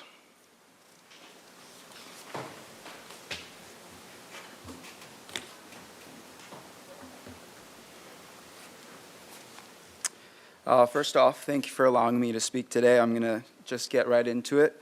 My name is Carlos Diaz. I'm one of the family members that own and operate Moni's down in the Funk Zone. My parents started Moni's in a food truck in the early 2000s and moved to a permanent home in the Funk Zone in 2013. It is a family business in the most literal sense of the word. My mom develops all the recipes. My dad and brother are behind the grill. My sister and I manage the front of the house, and my wife helped me prepare this speech. We all grew up and went to school here, from Harding Elementary to City College to Westmont. We think of our restaurant as an invitation to our kitchen table at home. Our customers are like family. We've seen their kids grow up, and in turn, they've watched us grow up. We're at their birthdays, weddings, and even memorial services. It's a gift to build these meaningful relationships with other local families, and we're so proud to run a restaurant that holds community at its heart. When the pandemic hit in 2020, we were terrified of losing our business. We closed our doors, obeyed every health and safety regulation, and supported our employees through the shutdowns. We listened to the leadership of this city and maintained our faith that we would come through the worst of it together. and thankfully we did. After relying on takeout orders for nearly a year, we opened our parklet in February of 2021. Slowly, Moni's started to feel like Moni's again, and everyone could now have a seat at our family kitchen table. Small, yes, humble, maybe, but Moni's is distinctly and authentically Santa Barbara. As the city landscape changes, I cannot stress the importance of maintaining local community touchpoints like Moni's enough. We're the only restaurant left in the Funk Zone where you can get a meal for under $15. We fuel the service workers on their lunch breaks and local families looking to feed their kids for a reasonable price. Tourists come to discover authentic Mexican food that captures the essence of this beautiful coastal city we call home. The parklet has enabled us to grow our business without drastically raising our prices. It's given us an opportunity to recover from the financial blow of the pandemic. It's allowed our small family business to stay in an area that gets more and more expensive every day. The parklet should be a tool that helps our business grow, not a burden that places unreasonable financial stress on us as an independent business. We can't ask a parent company to fund the proposed parklet cost. We don't have one.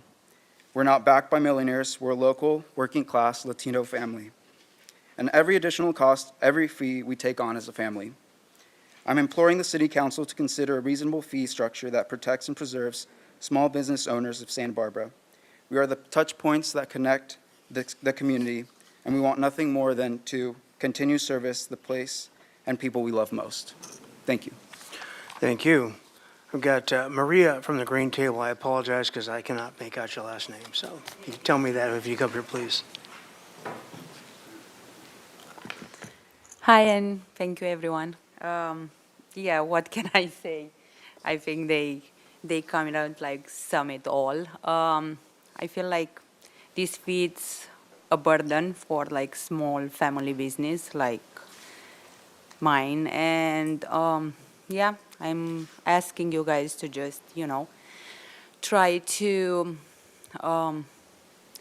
maybe, I don't know, pause it for a little bit until we get all the information together, until we have the design. Give us a little bit of time to just figure things out. And yeah, that's about it. Thank you. Thank you. And Elske Free Berndt?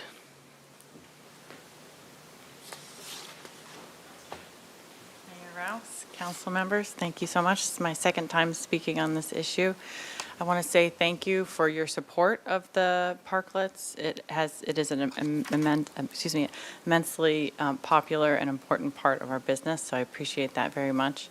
I want to speak specifically to the point that Graham brought up about the March 14th deadline for the K-rails. When that date was originally set, I had no idea that it was going to be so incredibly costly to have the K-rails not only rented but delivered. The rental fee of $500 a month seems reasonable, but the delivery fee of $5,000 and any that fee also for any moving of the K-rails is an enormous number. It's not a city fee, that's just what it costs to have them delivered. So to ask us to incur that cost prior to going through the licensing and design review with the city is really it's impossible for us, because to have the K-rails delivered and then to go through a fee or to go through a process which might require them to be moved or changed in some way, it's just not logistically feasible. So that's where I'm here to ask for some grace. If we could look at that date more realistically and incorporate that into the licensee. So maybe once the license is granted, then we have 30 days or 60 days to have the K-rails installed, something that connects them. Also looking at this as a permanent, if this is a new permanent thing that we're looking for the city, like creating a process that incorporates the K-rails as part of the license fee and not a preliminary requirement before we've gone through that process. Thank you. Thank you. Lalo Barajas?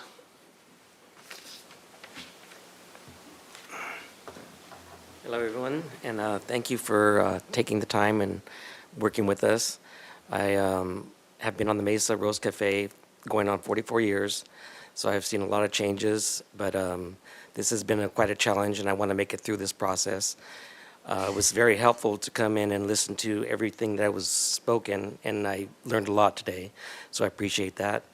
I do want to say that I think that there's just mainly a comment. We keep on talking about safety, and I think there's something to be said about safety for people to have a choice to eat indoors or outdoors. People say that the pandemic and the COVID is in the rearview mirror, but I see examples. I know people that still get it. The flu season, there's certain airborne things that we know that indoors is not as safe as being outdoors. So I just want to say that I think that we should really focus on the safety of our community to have a choice to eat indoors or outdoors. That's all I have to say. Like I said, I had more questions, but I learned quite a bit, and I echo a lot of what these people have said. But I think that issue of health, we need to think about the health and safety of people that want to eat, especially like elderly and people that are compromised. They will have another choice, and I think going forward, we should be promoting that as a society, as a community. I think it's a win-win if we kind of think about that long-term health for everyone, and eating and dining in a safe place is something I think should be a forward-thinking thing. Thank you. Thank you. Megan Eng?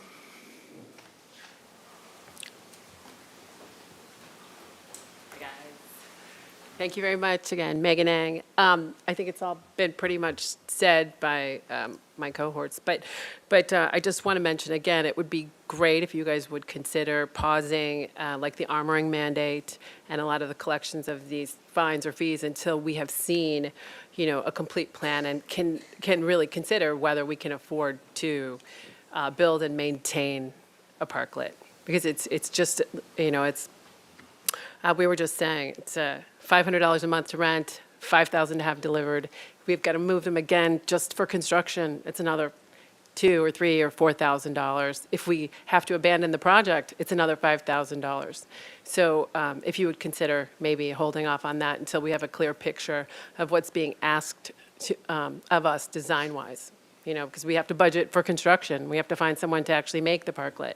So there's really more that we need to know before we should be asked to lay out these dollars. So just considering the cash flow of the small businesses, that would be all we ask. Thank you. Thank you. Madam Clerk, do we have any speakers online? No, we do not. So before we get into comments, Ms. Connect, you were telling me that we need to do a hard 4 o'clock? Thank you, Mr. Mayor. We do have a break scheduled at 4 o'clock, if you would like to take a break now. Before we get or- into comments, Thank you. why don't we do that, because once we get into comments, it's going to be a while. So we will reconvene at 4:10.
in about a minute.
We'll call the meeting back to order. Our city administrator would like to make a statement. Thank you, Mr. Mayor. I just wanted to remind the council before we get started that the topic on the agenda is adopting the resolution to establish the fee for the right-of-way parklet program, and that the traffic safety barriers are not on the agenda, the discussion with regard to those. I think that all of the business owners that have submitted applications under the preliminary review program have been informed that there will be no enforcement of the timing in which they need to secure the traffic safety barriers. That will not begin until after they have received their reviews back for under the preliminary applications. So they do have, the enforcement will not begin until they get those reviews back, if that is a concern of the council. So, but discussion of that is not on the agenda. If the council wanted to change any of those timing or those requirements, they would have to reconsider the ordinance. So that is not before you today. So I just wanted to make that clear. Thank you. Thank you. Everybody clear on that? Any questions for the city administrator or the city attorney? All right, with that, we will bring it back to council for comment. We'll start with Ms. Harmon. Thank you. Thank you, Mr. Mayor. Well, first, thank you to staff for putting this together, and thank you very much to the public commenters, both this afternoon at the 2 o'clock meeting and in particular as well at the Finance Committee hearing earlier. I think we had a very robust discussion earlier today, and I made some really lengthy comments. I'm going to try to be much more succinct here at this meeting. It is clear to me how much you all are giving to our community and how much work it is to create these thriving businesses and to sustain them. And I really appreciate you communicating with us the pressures that you are under. It's through this kind of interaction that we do come to understand what it's really like out there for all of you. So I did want to say thank you very much. And in particular, thank you for bringing up the idea of separating out some of these initial application fees and this idea of amortizing the cost over the life of the process. I mean, had you not come into the Finance Committee hearing, I don't know that I would have had the thought to do that, frankly. And so I wanted to highlight how effective your advocacy has been in that sense. That our staff was able to come back in the afternoon with the concept of charging only $150 up front, and then when you know you're going to have some certainty about your parklet, that you will be able to build it, that you've gotten through design review, only then will you be charged the balance of that $2,500 some fee. I mean, that is to your credit, and that is how government should work, and I really appreciate the engagement and the back and forth, and that our staff was able to put that together. To me, that's a success. I do understand, though, the fees are still really high, and I want to acknowledge that is a burden and a difficulty. With that said, we came up with this framework for the very purpose of a permanent program. This is about something that will work for the long term, that will be here as much as anything can be forever. And that's part of why these fees are so high. I mean, thinking about design and safety. How do we make this work in a way that isn't going to go away next month, so you don't have to come back in 2 weeks or 6 months and continue to have this question mark, should I invest or should I not? And unfortunately, the nature of a permanent program is reflected in these higher costs. And I believe very strongly that our staff has done everything they can to keep those fees truly about cost recovery and the bare minimum. I also want to point out, this was brought up in Finance Committee, the CDP fee is exorbitantly expensive. I recognize that. As a member of the Coastal Commission, I have nothing to say on that other than I hope you will also consider communicating with the coastal commissioners about the challenges that small businesses face when trying to apply for or get a CDP, particularly for something that's such a small square footage. That can be a real significant burden. And so I am loath to put more community work on you, but I think that conversation is important to have at the Coastal Commission level as well. I will be bringing your feedback to the Commission, and I hope you'll engage on that in that arena as well. So for me, I support this fee structure with the change as presented by our staff to have that $2,500 fee be $150 up front, and the balance after there is some surety that you will be able to receive your permit and to build, and that design will work for you. I think we've come to the right balance that considers first and foremost safety, as that is our fundamental obligation as a city and as city council members, but also takes into consideration design and your need for permanence and surety in this process. So with that, Mr. Mayor, I would say just that I'm in support, and I'm happy to make the motion with the recommended adjustments as per our staff. Thank you. Mr. Gutierrez. Thank you, Mr. Mayor.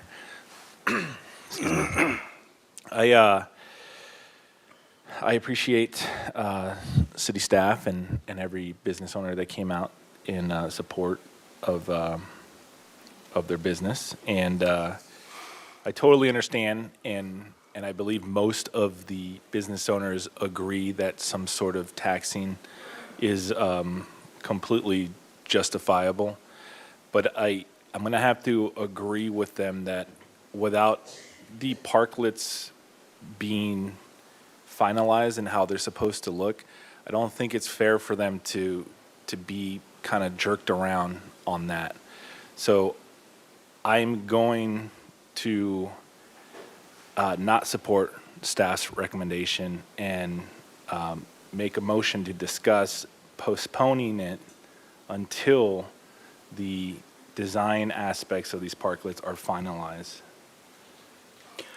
Okay, so if I may, for just a sense of order, I know Ms. Harmon didn't formally make a motion, but she was about to. So can we get through the comments, then I'll call on you to make motions and then substitute motions to go through this? Does that work for you guys? That works for me, and to clarify, any motion that I would make would include the change that only $150 be charged up front. Okay. And the balance of the fee be charged after design review has been completed. So if you'll indulge us, let's go ahead and hold our motion thoughts and get through the comments of your colleagues, and we'll go from there. Everybody good with that? Very good. Mr. Friedman. Thank you, Mr. Mayor. First, thanks to the public commenters. It's been a long day for you. Most of you were there earlier today at Finance, and I'll just say I pretty much am word for word where Councilmember Harmon is. I definitely appreciate the small businesses and what you bring to the table to our community, and the uniqueness of it. That's what small businesses are all about. You can't get that experience anywhere else. The personalized, and it's your home, and you're the face for everyone here that visits or lives here.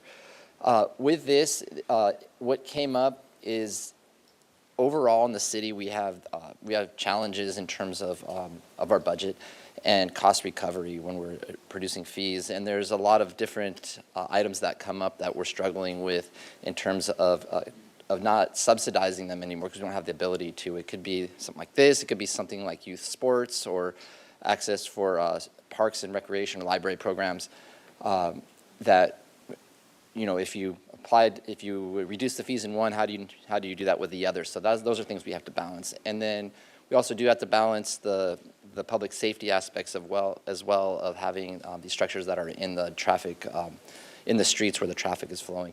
But I am really glad that you came and spoke at the finance, because we were able to have a little more in-depth discussion, and it led to that questioning, and then we were able to have the smaller portion of that parkland license application fee come up, so you wouldn't be on the hook for the $2,500 right away, and that allows you just to keep that process and then see where it goes, and then pay that at the end. So that came directly out of your advocacy, and I think it makes this I won't say easier, but at least it helps in terms of trying to address the issues that you're going with. So I will be supporting Councilmember Harmon's motion when the time comes. Thank you. Ms. Gutierrez. Mr. Mayor, after hearing the public comments, I actually have a question for city staff. I don't know if it's okay for me to ask okay. And it goes along with the comment that Councilmember Oscar Gutierrez just mentioned. Is there a way that city staff can provide a model of a parklet? So we're going to charge you these fees, and this is the model you need to, follow according to the different, areas. Like if you're in Pueblo Viejo, if you're on state, if you're in the coastal zone, just some, so we avoid this back and forth. And I understand we have, boards that the design review has to go through. But, other cities have done it where this is the model for parklets that we're going to use around the city. And if we can adapt it to our different areas, is that a possibility? Mayor Rouse, Councilmember Alejandro Gutierrez, there are ways to bring more certainty to this process, whether it would be this is something that we discussed during the adoption of the parklet ordinance for the program, so I don't want to get too far into depth just considering the agenda, but there are ways to bring more certainty to the process, whether that is getting a pre-approved design, getting a prefabricated standard for businesses to just purchase. There are these other alternatives.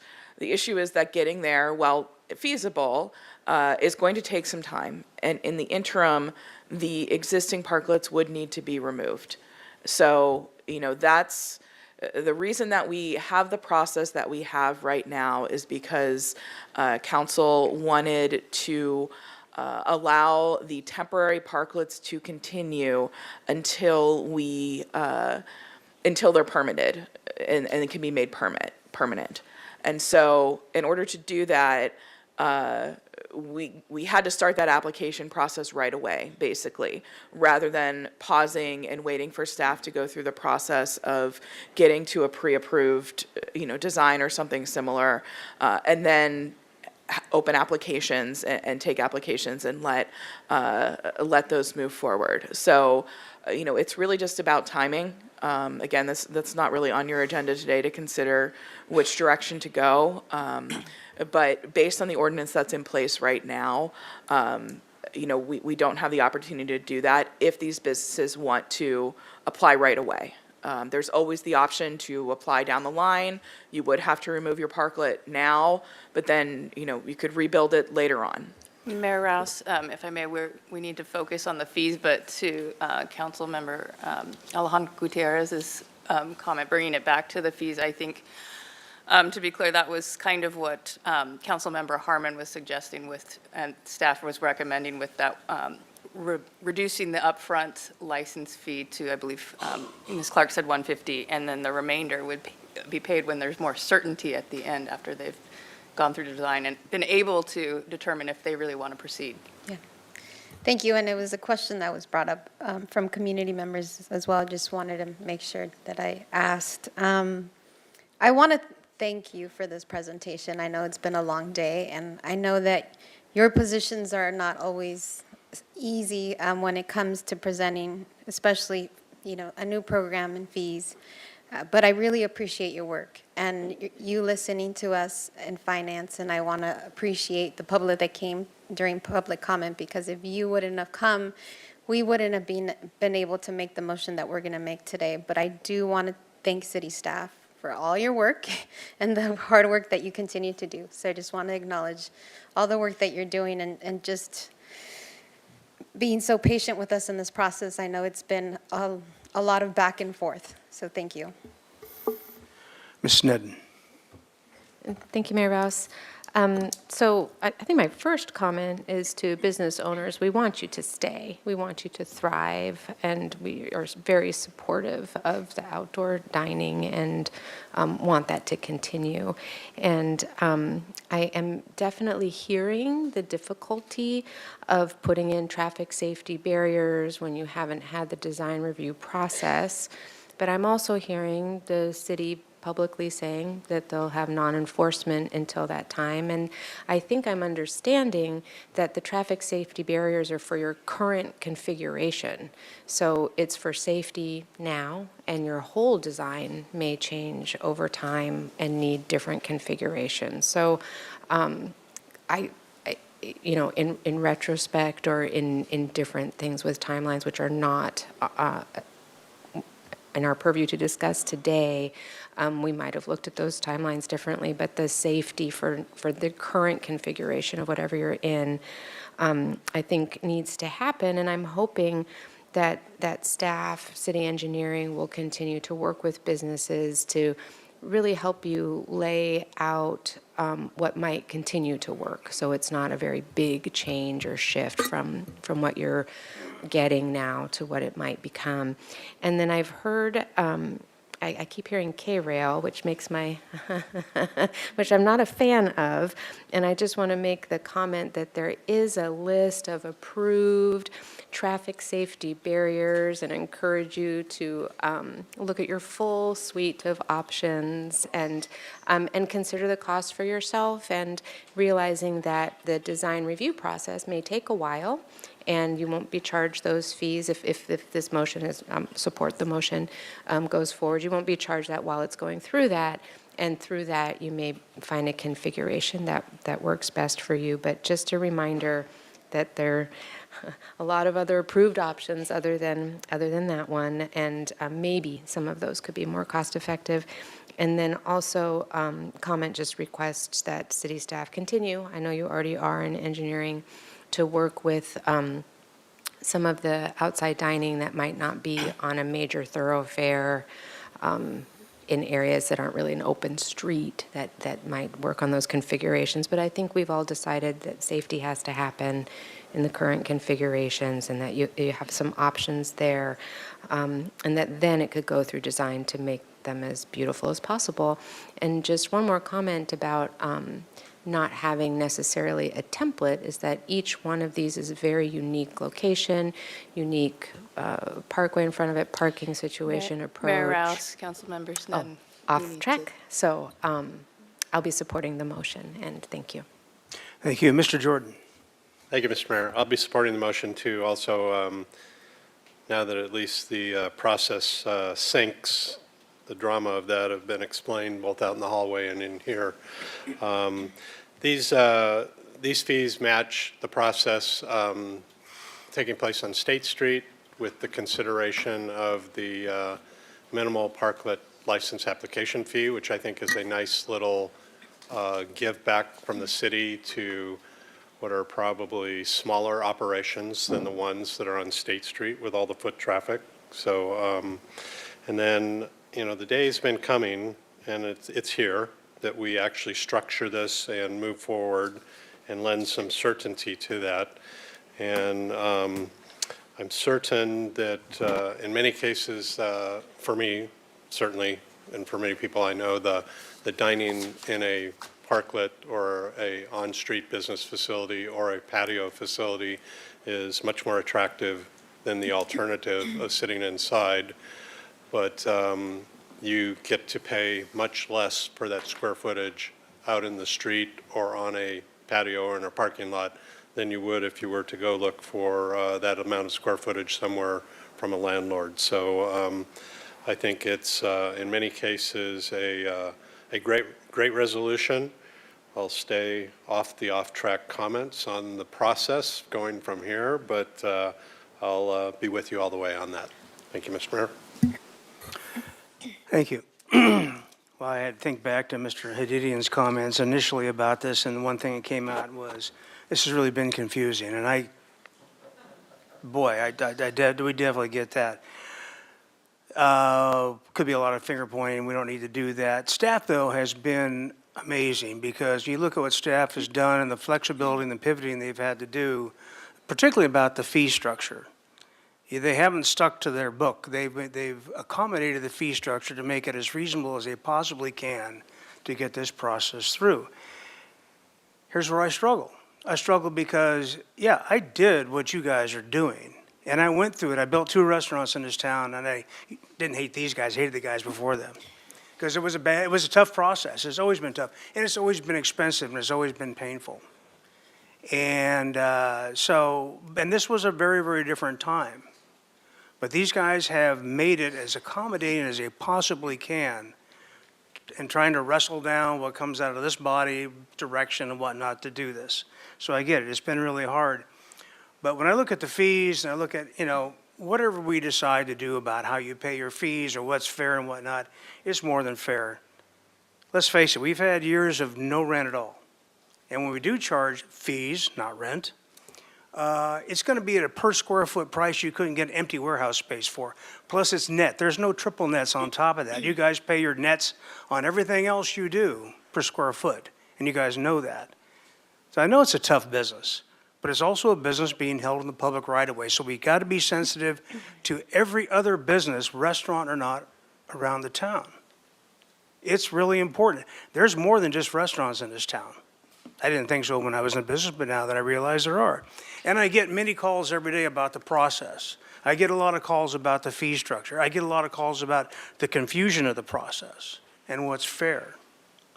So I'm really struggling with anybody talking about whether or not things are fair at this point in time. It's been overboard fair.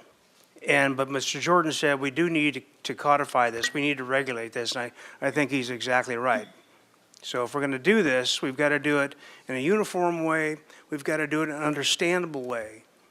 And we're still going to have to explain ourselves to every other business in town that may or may not miss whatever that street parking was, or may or may not miss the storefront visibility that a parklet may include. But given all that, I am ready to support a structure to go forward.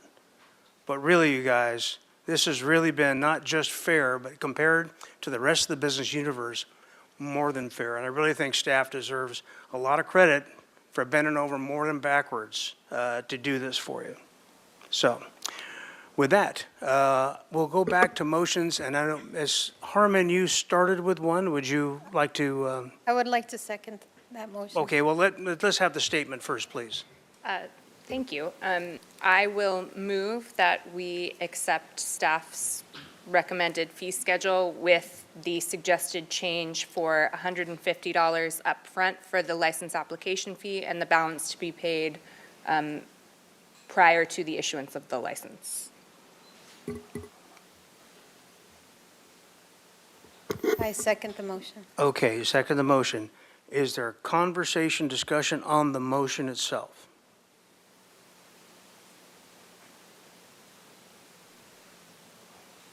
Okay, we have a motion and a second.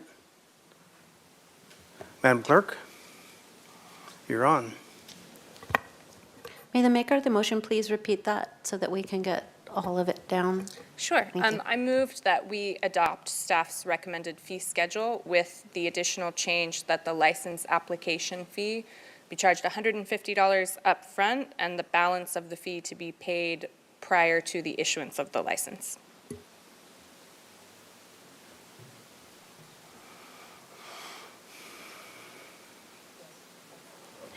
Okay, thank you. So we have the motion by Councilmember Harmon, seconded by Alejandro Gutierrez. Everybody And- understand the motion, and staff is comfortable with the motion as it was discussed earlier? Okay, very good. You're on.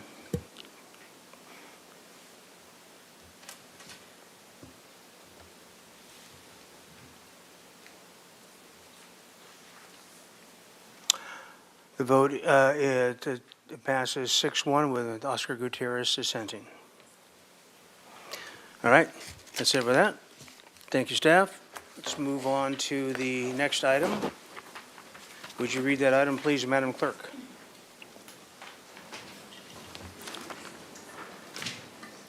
Yes, item 15, annual report on community oversight of law enforcement and fire and police commission work plan.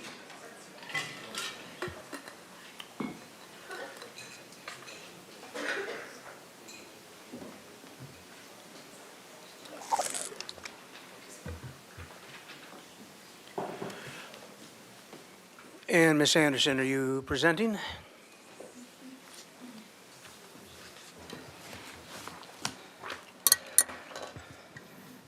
Good afternoon, Mayor and Council. I'm Barbara Anderson, Senior Assistant to the City Administrator, and I'm joined this afternoon by Police Chief Kelly Gordon and Commander Casey Corbett. We're here to present the first ever annual report on community oversight and submit the Fire and Police Commission work plan. This day is close to 4 years in the making, so I do want to take a moment to share our appreciation for the community leaders that advocated tirelessly for this level of transparency, and to all of our new law enforcement officers who have been incredibly collaborative and supportive in implementing this new system of oversight.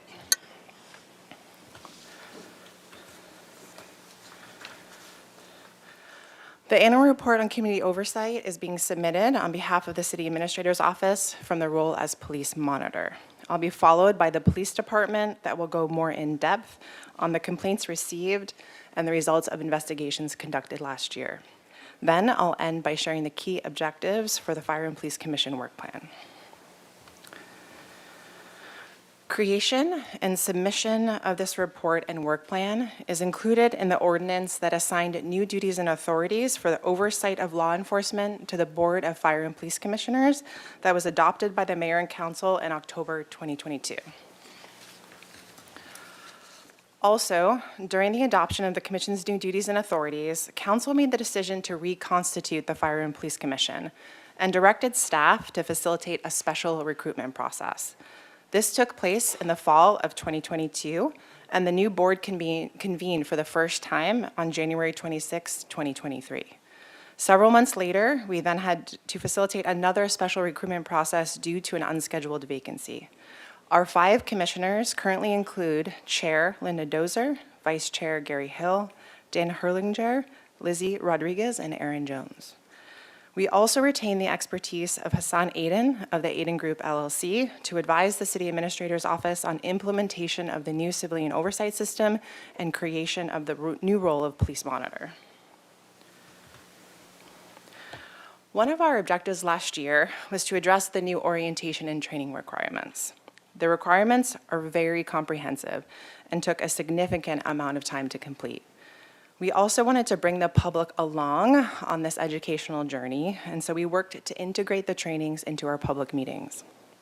We covered many topics, including the new duties and authorities of the Fire and Police Commission, the California's Political Reform Act, California's Brown Act. We also covered the complaint process, SB2 requirements, use of force policy and investigative process, as well as POBAR and FOBAR.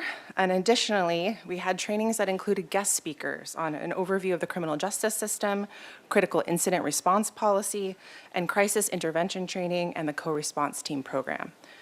Orientation and training also includes ride-alongs with both the police department and fire department, and commissioners have shared that these experiences have been very valuable for them. So beyond completing the orientation and training requirements, there were a number of other key accomplishments, including the completion of the audit of the Santa Barbara Police Department. The Commission received the audit report in April of last year that included 31 recommendations for improvement. To date, 25 recommendations have been implemented. The Commission also began receiving quarterly report of complaints, which again had never been done before last year. We also completed and adopted the Commission's work plan and recently reviewed the new complaint form and commendation form that have since been implemented in English and Spanish. The audit also highlighted several areas that the Commission went into depth last year. This included the recommendation for Commission input on the employee evaluation process, as well as the significant number of calls for service that were related to behavioral health needs and crises. And lastly, the prioritization of personnel safety and well-being, including public safety wellness programs and initiatives. Specific to complaints and investigations in my role as police monitor, I meet weekly with the Commander of Community Accountability to review complaints received, status of investigations, and dispositions. I also specifically monitor and follow up on complaints received through the City Administrator's Office. I've also met with complainants to help walk them through the complaint process. Additionally, we review the use of force incident data and investigations.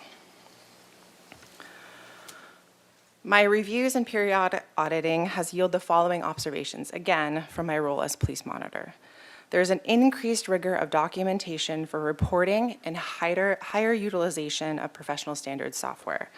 There is more formal and consistent communication with complainants and officers involved, including enhancement of post-investigation communications. There is a shortened internal timeline for completion of investigations. The national standard is 1 year. The audit recommended a maximum of 120 days. You'll hear later from Commander Corbett that the average time for the department is 99 days. Chief Gordon, again, led and prioritized this process in terms of shortening that timeline. The chief has also implemented a new process that facilitates more thorough documentation of de-escalation efforts as part of use of force investigations. So now I will hand it over to Chief Gordon and Commander Corbett, who will speak to more details on complaints and investigations. So before I turn this over to Commander Corbett to give you some more detailed information, I want to take a moment to acknowledge all of the work and collaboration that has occurred to get us where we are today. I think it's really important to acknowledge that. The Santa Barbara Police Department is an excellent organization, and I stand by that. We strive to have the community, our team, and other agencies view us that way. And I think the low number of complaints that you're going to see is not by accident. I firmly believe that. The team has put several systems in place that all work together. We have increased community engagement in both English and in Spanish. We've been doing Spanish community academies as well as the English academies. We've increased our social media presence and our bilingual social media presence. We've improved our complaint process. We've increased our procedural justice, not just externally within the community, but internally with our own team members. We've expanded our wellness program to include physical fitness and other expanded areas in terms of mental wellness. We've increased our training. I don't want to take away the thunder, but you're going to see the number of hours that we had external training. You know, we've done leadership training, use of force training, critical incident training, really leaning into making sure that we're giving the tools to all of our staff to do their jobs appropriately. We've improved our use of force investigations. We've improved our use of technology.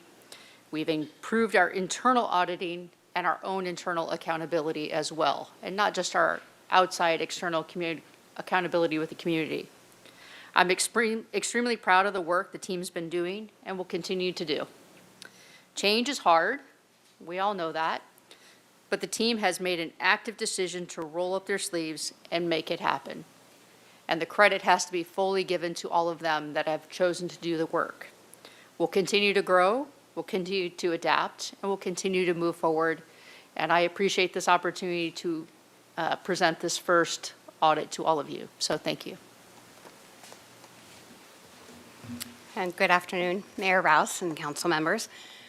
I'd like to start and give you a quick overview of what we're going to talk about today, including the review of the complaint and investigation process, a review of our dispositions and adjudications, our investigations and complaint information, including complaint types and origination data, dispositions, adjudications, policy sections, as well as SB2, and then our training requirements and our data in regards to our training. So when a complaint is received, our complaint intake, every complaint goes through a very similar process.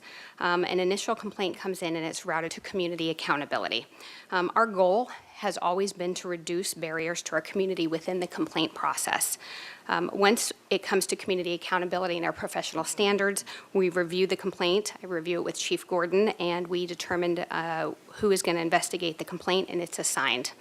Once the complaint is investigated, it goes through a process of a chain of command to be reviewed, and the findings are communicated with the officer. The commander makes the recommendations, and it goes up through the assistant chief after that. If sustained, training and/or discipline is imposed on every investigation. Once that's done, the communication with the officer, and this is part of our internal procedural justice, is done in person, regardless of the findings of the complaint.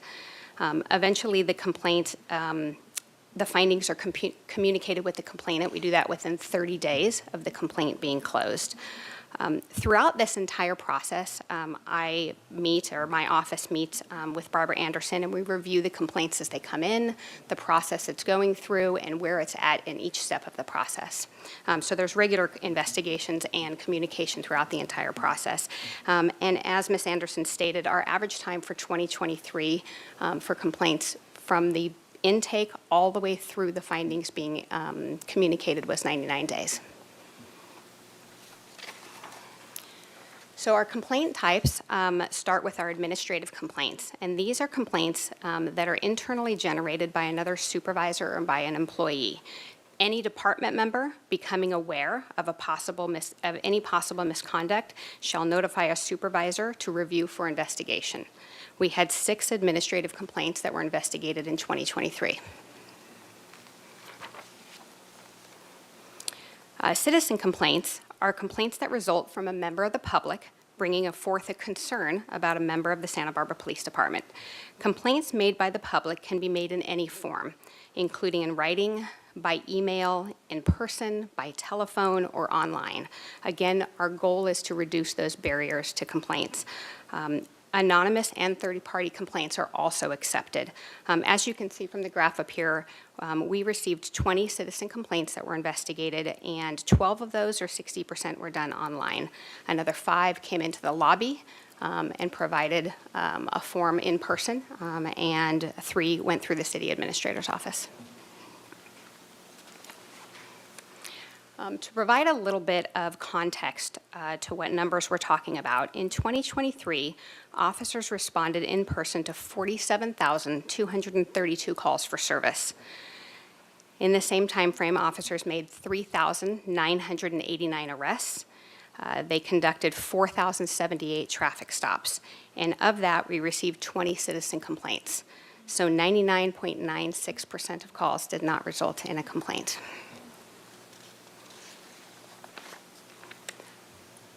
So every complaint goes through an investigation and it lands on one of 4 sustained dispositions, 4 dispositions.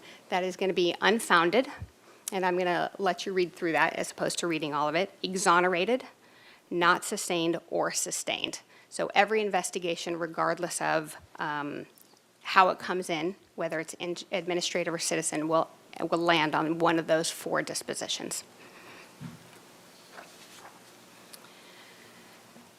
So of the 26 complaints, that was 20 citizen and 6 administrative, 8 were determined to be unfounded, 9 were determined to be exonerated, 1 was not sustained, and 8 were determined to be sustained.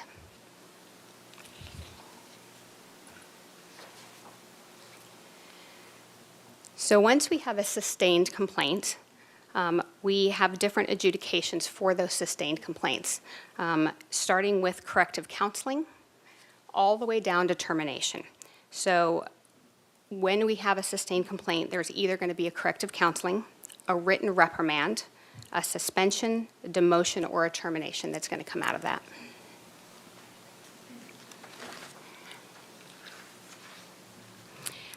In addition to the discipline, imposed, officers often have additional training required as a result of a sustained violation. Additional training includes advanced training courses, conducting briefing trainings with other officers, completing training bulletins, decision-making training, advanced vehicle operation training, and also training with our local service providers, such as our Domestic Violence Solutions, Child Protective Services, or STETSA.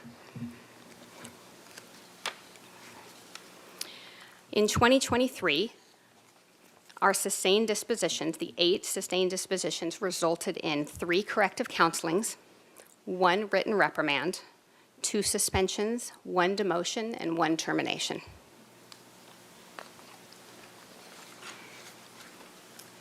So if you can see from this slide, I've broken it up from the 20 citizen in blue to the 6 administrative, which you'll see in red there. And these are the major policy sections of those investigations. So as you can see, we had 1 retaliation, we had 1 that fell under insubordination, 1 under unauthorized access of confidential records, 1 for supervisor failing to report, 2 for excessive force, 9 that fell under a category of unsatisfactory work performance, 5 for rude or discourteous treatment, and 6 under bias-based policing or bias conduct.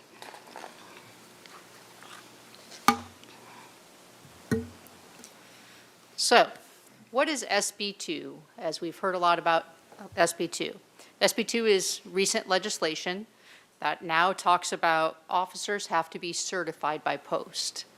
So not only do you get hired by your agency, post sets the hiring guidelines. Post is the peace officer, officers and standards and training for the state of California. I'm actually also a post commissioner, so I'm very familiar with SB2 and the post process. I don't want to get too far into the weeds as to what this legislation does, but I just want to give you a high-level overview that is now every single peace officer has to be certified by post, which also means you can be decertified for misconduct by post. This never used to occur. So not only do we have the hiring standards and all the other pieces, post audits our backgrounds, there's a lot of different pieces to it, but now you're actually certified by post and you can be decertified by post. So I think that's just the biggest distinction that you need to really understand. As part of this, we now, as an agency, have to report areas of misconduct, so complaints of misconduct, to post. Whether those complaints are sustained or not sustained doesn't matter. Within 10 days of the allegation, we have to report it to post. If it falls under the one of the 9 areas of misconduct that you see in front of you. So that includes abuse of power, physical force, bias conduct, sexual assault, participation in a law enforcement gang, acts that violate law, failure to cooperate with an investigation, failure to intercede, and dishonesty. So the way this has now evolved is that we get an allegation, we submit to post through an online portal. When our investigation is complete, we then have to submit the complete findings of the investigation to post. Post staff then decides whether or not they think, if it's sustained, that it meets the seriousness and egregiousness that someone could be decertified. Depending on what it is, there are some ability that even when the allegation is initially made, that there can be a temporary suspension by the director of post. I don't want to get too deep in the weeds, but there are a lot of different processes that go with it. The end result is then if a decision is made by post staff that an officer is decertified, the officer is notified. The officer can then choose to voluntarily surrender their certificate, or they can choose to appeal it. If they choose to appeal that decision, then the next step is it goes to a advisory board that is appointed by the governor's office. The legislation describes who is on that board. You'll be happy to know that former DA Joyce Dudley is actually the chair of that board. It's largely made up of community members that have had either themselves or a family member had negative interaction with law enforcement. Once they make a decision, then it is actually then heard by the post commission. So as a commission member, then I hear the cases, and we make a determination whether we agree for certification or decertification. If we continue the process, then it goes to an administrative law judge who does a full evidentiary hearing, makes a determination, and ultimately it comes back to the post commission for a final determination. So it is a lengthy process. There have been cases, we just heard our first 2 cases last week of decertification. There's been numerous officers that have already surrendered, voluntarily surrendered. So this is an ongoing process that now that it is taking a while for this process to occur, that will continue to occur. Once you are decertified as an officer, you can no longer work in the state of California as a police officer in any capacity. We also now at the state level report that to the National Decertification Index. So if someone is trying to get a job that's been decertified in the state of California, the outside agency for that other state can look at the decertification index and see that the officer's been decertified in the state of California. So there's a lot of things being put in place to hold officers accountable for their actions and not just become an officer at another agency. So I just wanted to give that. I know we've had long, in-depth conversations at the Fire and Police Commission, but just for the purposes of all of you and the community, I also wanted to make sure we had a good understanding of that as part of this, since this is our first report in relation to that.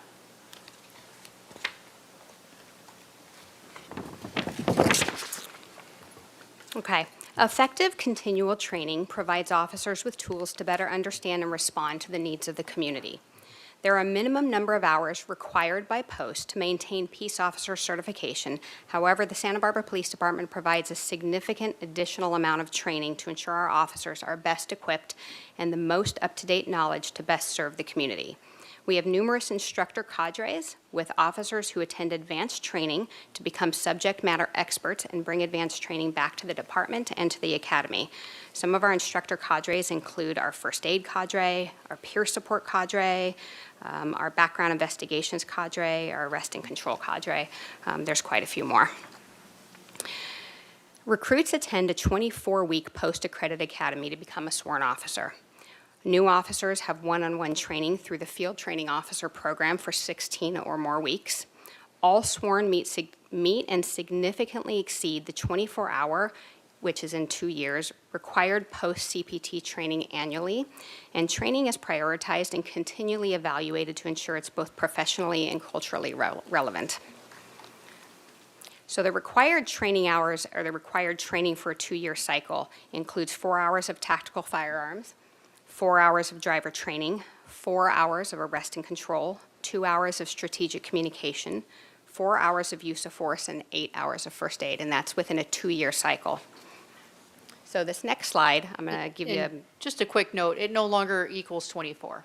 It's now above 24, but they have not updated that language. So just so you know, that was not a typo. It does not equal 24 if you're counting. So as you can see from this slide, our total hours of training in 2023 was 8,366 hours of training. This does not include internal briefing trainings, which include both internal instructors as well as our partners in the community. As you can see, I've attempted to break this down into different categories to make it a little bit easier to digest, but it includes things such as 608 hours of leadership development, 568 hours under first aid training, investigative training of 840 hours, community policing of 150 hours of training. The Santa Barbara Police Department, we understand the need for ongoing training, and our officers have more than 6 times the amount of required training in 2023. So this slide shows the investigative training alone, so the 840 hours of investigative training, and breaking that down into categories such as search and seizure, sexual assault investigations, human trafficking training, homicide training, child abuse investigations, and more.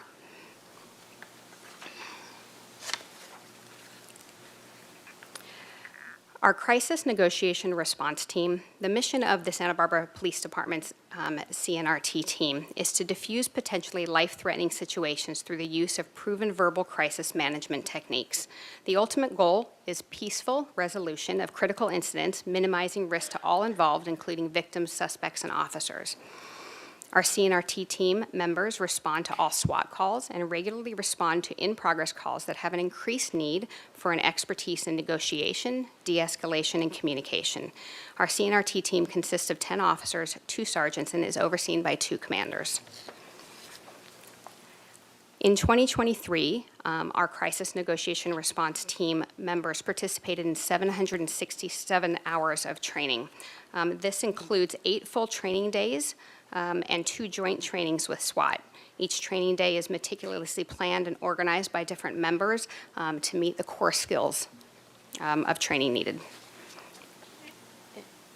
And one thing to note before she continues and talks about our special weapons and team is that all of these folks that are on our crisis negotiation response team, this is a collateral duty. So every day their normal duties, whether they're detectives, whether they're recruitment, whether they're patrol, all those skills come into play, and all that additional training is also what the community benefits from on calls every day in the field. This isn't just a skill that's used, one time, once a month or for training. This continuous training and these additional training hours are part of why you see all the other uses of complaints and the other piece low as far as I'm concerned, because of they get this additional training and they share that not only with what they're doing in the field, but what they're doing with their partners at work. And the same goes through as we talk about the next section, because the tactics and the tactical piece, all of them also have collateral duty. This is a collateral duty. This is not their full-time. So all of that additional training, also the same thing for the next section. Okay. Our Special Weapons and Tactics Team. The mission of the Santa Barbara Police Department Special Weapons and Tactics Team is the protection and preservation of life in incidents of a critical or high-risk nature. The SBPD SWAT team is modeled on best practice standards set forth by California Post and the National Tactical Officers Associations, and it currently consists of 18 officers, 2 sergeants, and is overseen by 2 commanders. And as Chief Gordon said, it is a collateral position. Oftentimes, our SWAT team members are leaders on their teams, that in their regular patrol teams or in their investigative teams that include many who are not SWAT team members. The SWAT team participated in an additional 2,240 hours of training that is not included in the prior training that was reported. These 2,240 hours includes monthly team trainings, joint with CNRT and other agency teams, and an additional 960 hours of advanced firearms training. The SWAT team also has training responsibilities assigned to their members, and they complete after-action reports and make sure that they are well documented on the core competencies that they need to train on. And just to highlight also, within the audit report, this was one of the areas that was actually highlighted that we do really well, is how we debrief and how, as a group and as a team, they handle incidents and debrief those incidents and document that. And how we modeled our de-escalation that we're doing within our uses of force, very similar to what they're doing within these debriefs they were already doing. I just want to highlight a little bit of the extra 2,240 hours. It includes active shooter training, school safety training, chemical agent operations, de-escalation with CNRT, harbor operations, hostage rescue training, and more. We'd be happy to take questions. Thank you. And one further note on training, I just received notification that I've completed all my requirements to receive my certification as part of Nate Cole's certification in police oversight credential program. So it took me 2 years to complete, and I'm excited to have reached that benchmark as well. So lastly, we just want to focus on the Fire and Police Commission work plan. As mentioned earlier, submission of this plan is required by ordinance. The draft work plan was attached as part of the council agenda packet, but I'll quickly touch on the priorities as outlined. Given that the commission was newly reconstituted and needed to complete a rigorous training and orientation program, the work plan covers 2 calendar years, 2023 and 2024. Last year, the commission reviewed the complaint process and use of force investigation policy and process. They also received the audit report and will continue to monitor implementation of those recommendations with a comprehensive update expected for the fall. The commission also reviewed the critical incident policy and engaged with the district attorney's office and the U.S. Department of Justice to learn more about their roles in oversight of investigations specific to officer-involved shootings. Moving into this year, the commission will be involved in updating its policies and procedures to align with the new duties and authorities. They will also be reviewing and advising on the update of the tow operating policies, which is a key component of their quasi-judicial duties. Lastly, one of the top priorities for this year includes strengthening community engagement in the work of the Fire and Police Commission. We all appreciate that the commission has been elevated to a level that our meetings are streamed live, recorded, and accessible by the public at City Hall, but many of our commissioners have expressed the want to be more in community, meeting with our residents where they feel more comfortable in their neighborhoods. So we also want to engage with community partners to host educational forums on issues under the purview of the Fire and Police Commission. This will be a priority this year, along with creating more pathways for the community to access information and resources. So this concludes our report. We're happy to answer any questions you may have. Thank you so much for your time. Thank you. Questions from council. Ms. Harmon. Thank you, Mr. Mayor. This was a really remarkable report, so thank you. I'll save my comments for the comment section, but I had to say that. Thank you very much. Just 2 quick questions. My first was going to be about communication with the public, and Ms. Anderson just answered that, so thank you. Can you describe to what extent, Ms. Anderson, the Civilian Oversight Board had a role or maybe didn't have a role in clarifying or codifying or streamlining some of these processes that we heard about in the report, whether it's the complaint process or just what was the role, if any, of the commission in really sort of laying that out? I mean, it was so clearly presented here. What was the interaction with the commission on that? And also, do we anticipate them having a continuing role in the process as it may evolve, or maybe in the trainings, or, is there back and forth with the commission on some of those things, or is that really separate processes? Mayor Rouse and Councilmember Harmon, again, great question. I do think this role will continue to evolve. The Fire and Police Commission is in an advisory capacity, right, to both departments. So the review of these policies were primarily educational this year, but as we go into receiving the first annual reports in each of these areas, it's much more in depth. So the quarterly report of complaints has a high level of information. Obviously, the annual report has much more detail. The level of questioning, the engagement from commissioners was much more in depth. We're also this month presenting the first annual report of use of force. So last year they received an overview of the use of force policy, investigations, some level of data, but now they'll be provided additional detail. And again, with their orientation and training requirements, we have absolutely witnessed more engagement, more in-depth questioning, and more advising as it comes to policy updates and refining for both departments. And just to expand on that a little bit, but in terms of, like, take the new complaint form, for example. It was developed internally, but then we took it to the Fire and Police Commission for their input before we implemented it. So, we have redone our use of force process internally, and then we took our new use of force form and shared that with them, So there is a back and forth in that advisory role. We're developing things, but we're always looking for their input with them.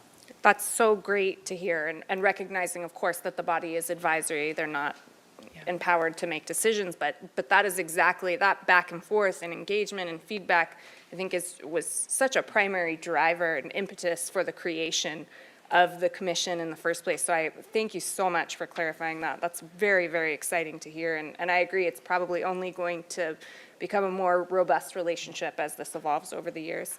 And then my last question is in reference to the SB2 and post information. Thank you for providing that, because I did not know very much at all, it turns out, after hearing it, and it was extremely helpful.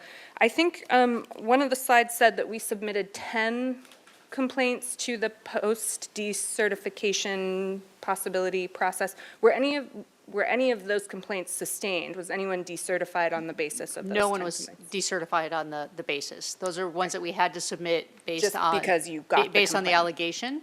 But of the 10, nobody? Correct. Great, thank you very much. Thanks again. Thank you. Further questions from council? Okay, we do have a speaker, Lizzie Rodriguez.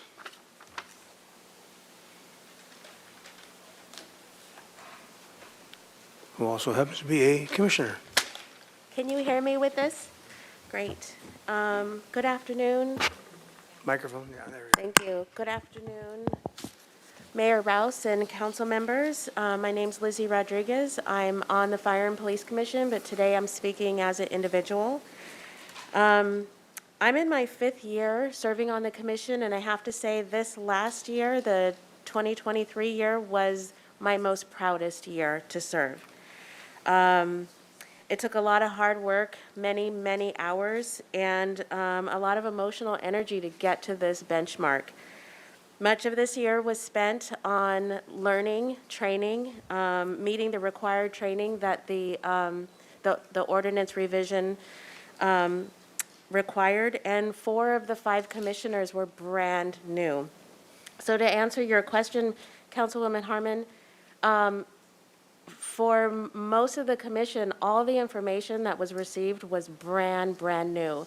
And what I'm finding is that as we are more informed and more confident and have a better understanding of our role, we're engaging a lot more. We're asking really tough questions during the meetings and then in between meetings. So we'll get to a place where I think it's going to be more robust while still staying within the advisory role. Santa Barbara was in a unique position where we didn't have a Sentinel event that caused the creation of this oversight body. It was a result of summer 2020 protests and community national outcry of the killing of George Floyd. Santa Barbara called for civilian oversight and more transparency for the building and maintaining of trust in our police department. And leadership in the police departments and the city welcomed that. So we were in a unique position that I think we took well advantage of.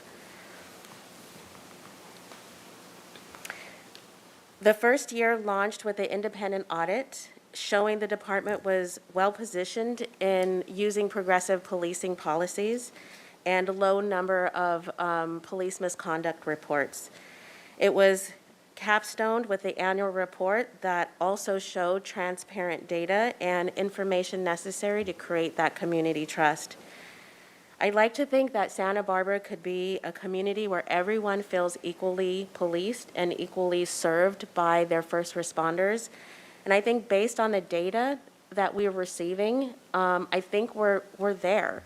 We just need to make sure that this information is distributed widely so that our community feels that way. I would like to thank everyone involved, from the community activists who organized protests and gatherings, to every member of the Community Formation Commission and the past and present Fire and Police Commission. I'll just take just a few more minutes because the liaison from NACOL, one more minute. The liaison from NACOL said that she was hoping that we would develop a model review board that other communities could use as an example. And I think based on this year and the work that we have moving forward, I think we're well positioned to reach that goal. Thank you. Thank you. Are there commenters online? There are none. Okay, very good. We'll come back to council for comments. Ms. Snedden.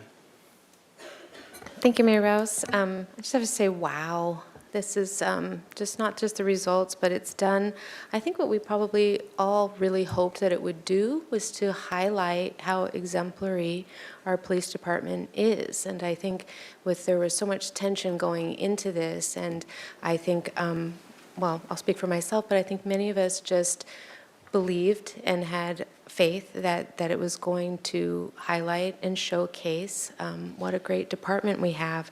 And I'm really appreciating that while you could have rested on that, instead, you took this opportunity to be even more progressive, look for even more ways to improve. And I'm really appreciating the emphasis on mental health, officer wellness, and these trainings that, as you mentioned, don't just come into play during a negotiation time, but those skills are across the board and really serve our whole community.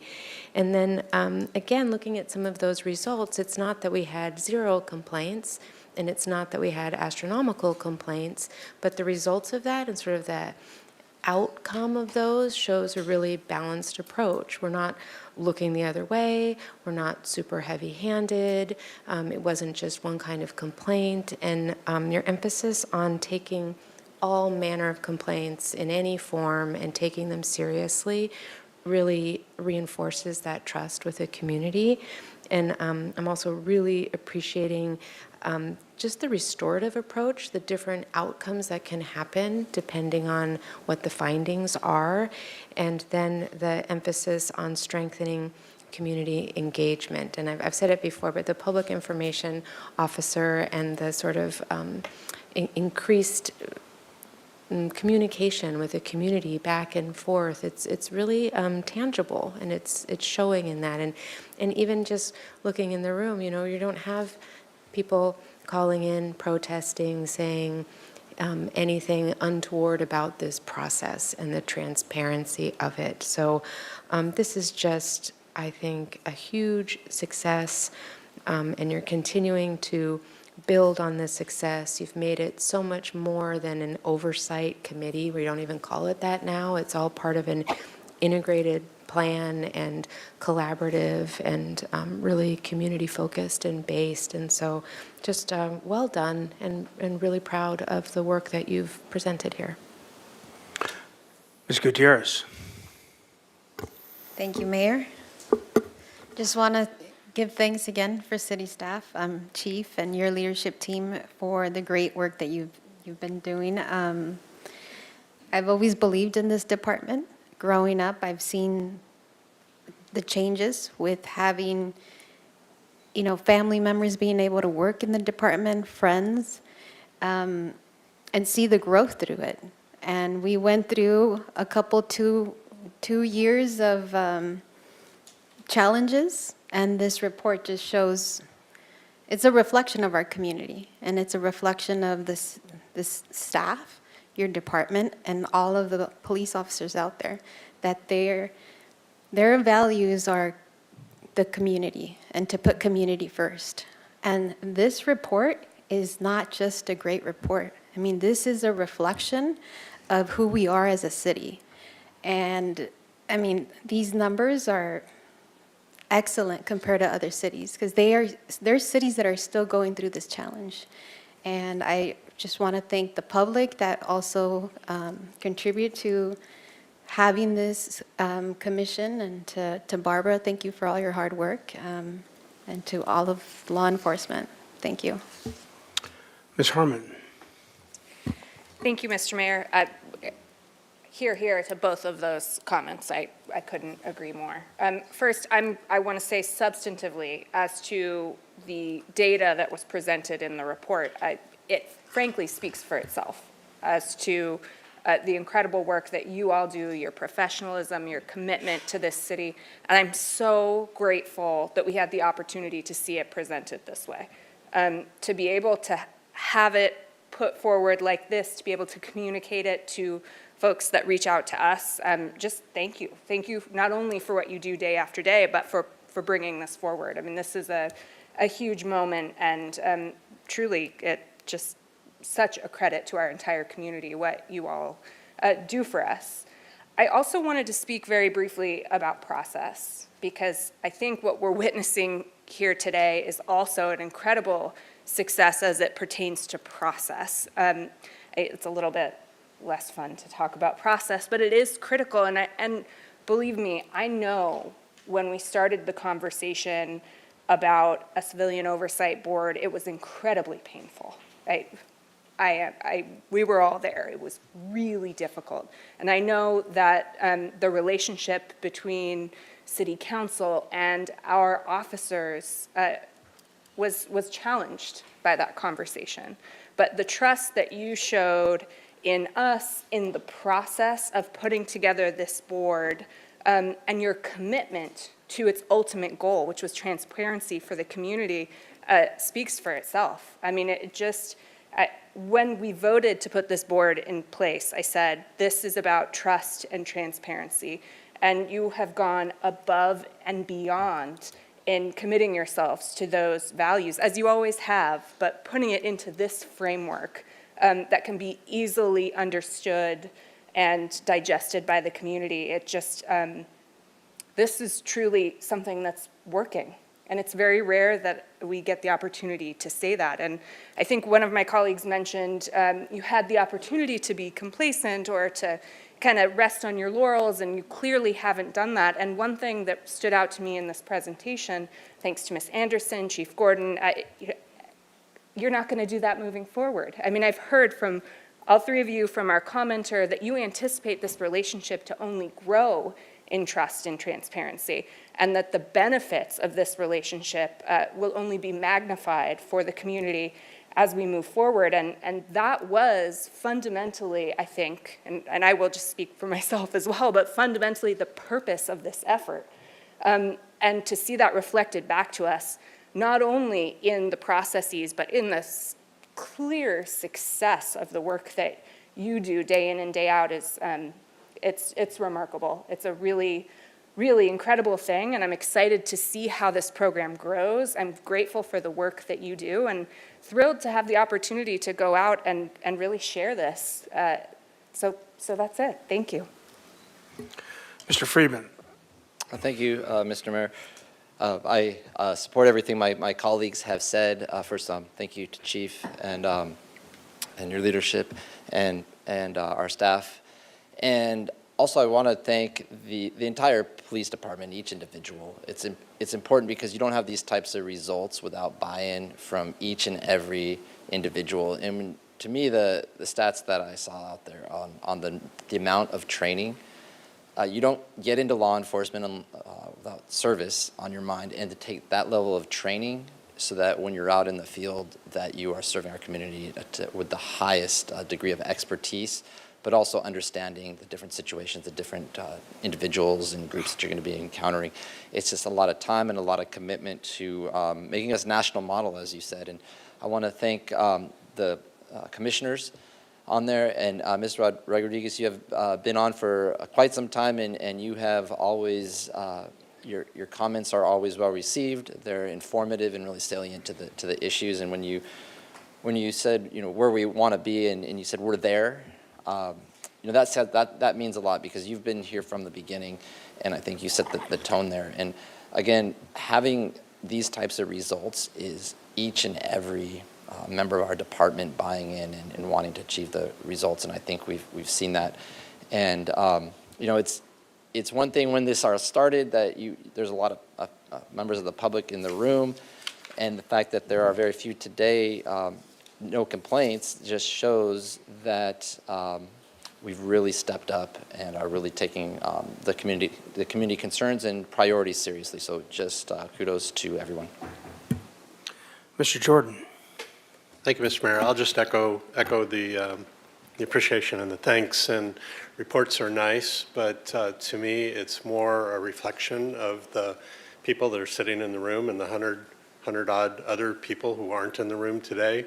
And that I think there was a clear starting point at the intersection of a new chief and a new executive team member that led us to the accomplishments that we've had. And especially gratifying to me is the fact that you didn't just walk through this process to complete it, that down to the last poor person sitting in the basement of the drippy existing police building changing for a shift, they still had the desire and the professionalism and the actual humanness to go through this process and contribute to these results. Many of our officers work under, probably all of our officers work under very, very challenging new social conditions. We don't really give them a facility that's nice to work out of.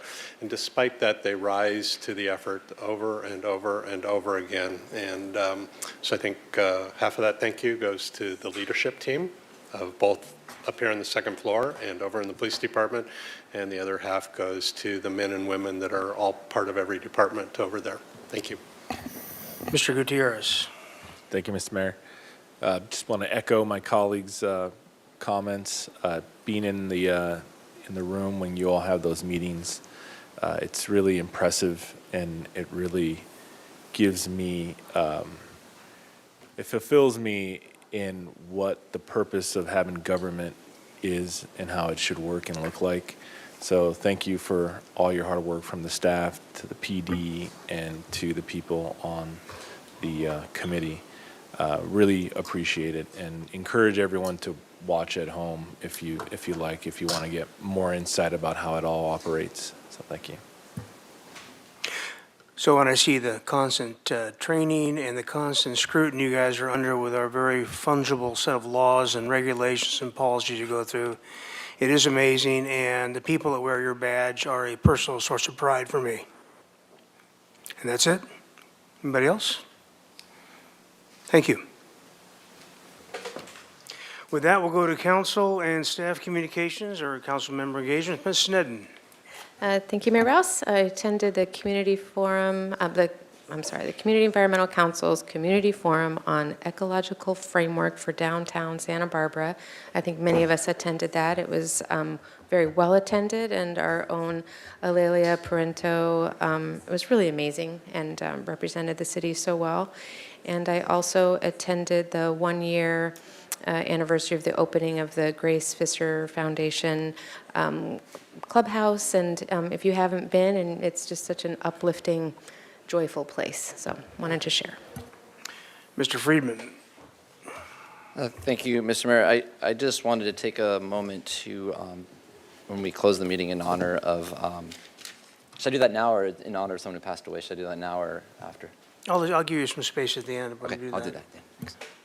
Mr. Gutierrez. Thank you. I attended the Ecological Framework for State Street forum that was held last Thursday. The Housing Crisis Committee met a few times with organizations and stakeholders, and attended the Women Political Committee's luncheon.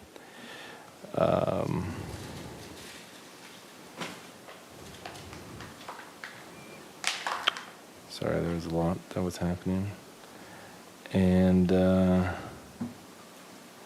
also met with Greg Hart's office and went over Spanish-speaking outreach efforts. So, yeah. Very good. And so the other day, I held a small press conference with 33 of, oh, Oscar, do you have something else? I'm sorry, I forgot. I just wanted to double check with Councilmember Friedman. But I also just wanted to give my condolences to the family of Bob Hansen. He was a local houseless activist, and just found out that he passed away on Sunday. So my respect and condolences to his family. Okay, well, once again, I was at La Colina Junior High with the 8th graders having a Q&A, and it's a lot tougher duty than anything we do here in these chambers for sure. Tomorrow I have the Riviera Ridge 3rd graders, so wish me luck. And with that, I'd like to allow Councilmember Friedman to adjourn. Excuse me, Mr. Oh, I'm sorry, I Mayor, forgot we my have public public speaker. comment. I'm sorry, come on up. This is, thank you, Jenna Berg. 3 minutes, please. Yes. Thank you so much for allowing me to speak at the last minute. I know you're probably exhausted. Thank you, Mayor Rouse and council members. Some of you may know my youngest son, Emerson, or my middle son, Jensen Steady. All three boys I raised here for 25 years in the city of Santa Barbara. We live downtown, so some of you represent us. And the long-running joke in my household was, well, Mom, when you're mayor, we're gonna let them raise that bar at the parking lot after 3 cars. If there's a line of 3 cars or more, the credit card machine is down, man, we're gonna raise it. We're gonna take all those trucks sitting on that lot and all those vehicles, we're gonna put them underground and build housing. And we just had idea after idea for what we were gonna do, and that was the ongoing joke. But as someone who lives downtown and has for a long time, I live right around the Arlington Theater. I don't know if any of you happened to be out Friday night walking around the Arlington and the Granada Theater with the thousands of other pedestrians that were there and the many vehicles that were dropping off people at the Granada Theater. I have a video, and I would have loved to have shared that with you, and I'm happy to do so at some point. But I know there's a lot of interest in what's going to happen on Arlington and State there, and I know you've already been talking about it. The only reason I know about it is because I was looking for voting recommendations in the Independent, and I saw the article about what had happened here at the City Council with the proposal. And at my home address, I received a notice from the ABC, or the Beverage Control Board, saying that there's going to be liquor served 500 yards or so from my house. And I thought, but I never got a notice about what's going to happen on State Street in front of the Arlington Avenue, which really impacts my life in a much greater way.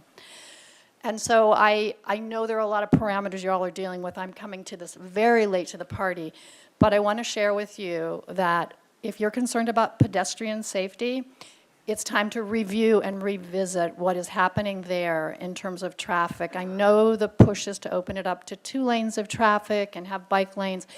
I'm going to encourage you to think about no traffic or very limited traffic.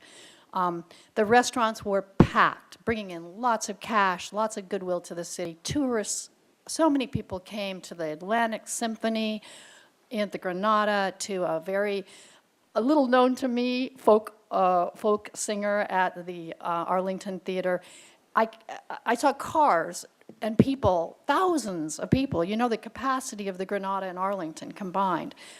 One of the quickest recommendations I can make in 22 seconds is any traffic going past the Granada needs to turn right and not keep coming down straight. I mean, I saw people trying to cross, and between the cars and the pedestrians there, it was really dangerous. So I know we were trying to prioritize bicycles. I ride a bike. I love bike lanes. But there are maybe other possibilities to skirt that bike lane down the other sides. I strongly encourage you to keep this a pedestrian, maybe pedestrian-only pathway. Thank The you. parklets, I know there's safety concerns, but there are solutions out there, and we need to figure out what other people are Thank you. doing. So thank you all, and I hope I get a chance to talk with you afterwards. Okay. Mr. Friedman. Excuse me, Mr. Mayor, can you check online to see if there's a public commenter? No? There are no public comments online. Okay, thank you. Did clandestinely. All right. Thank you, Mr. Mayor. I want to close this meeting in memory of a friend of mine who passed away, Dennis Wiley. Later this month, he would have celebrated his 56th wedding anniversary with a former colleague of mine, Mary Ellen Wiley, who was a longtime staff assistant to former county supervisors Bill Wallace, Naomi Schwartz, and Salute Carbajal. Dennis served in the U.S. Coast Guard and is a UCSB graduate.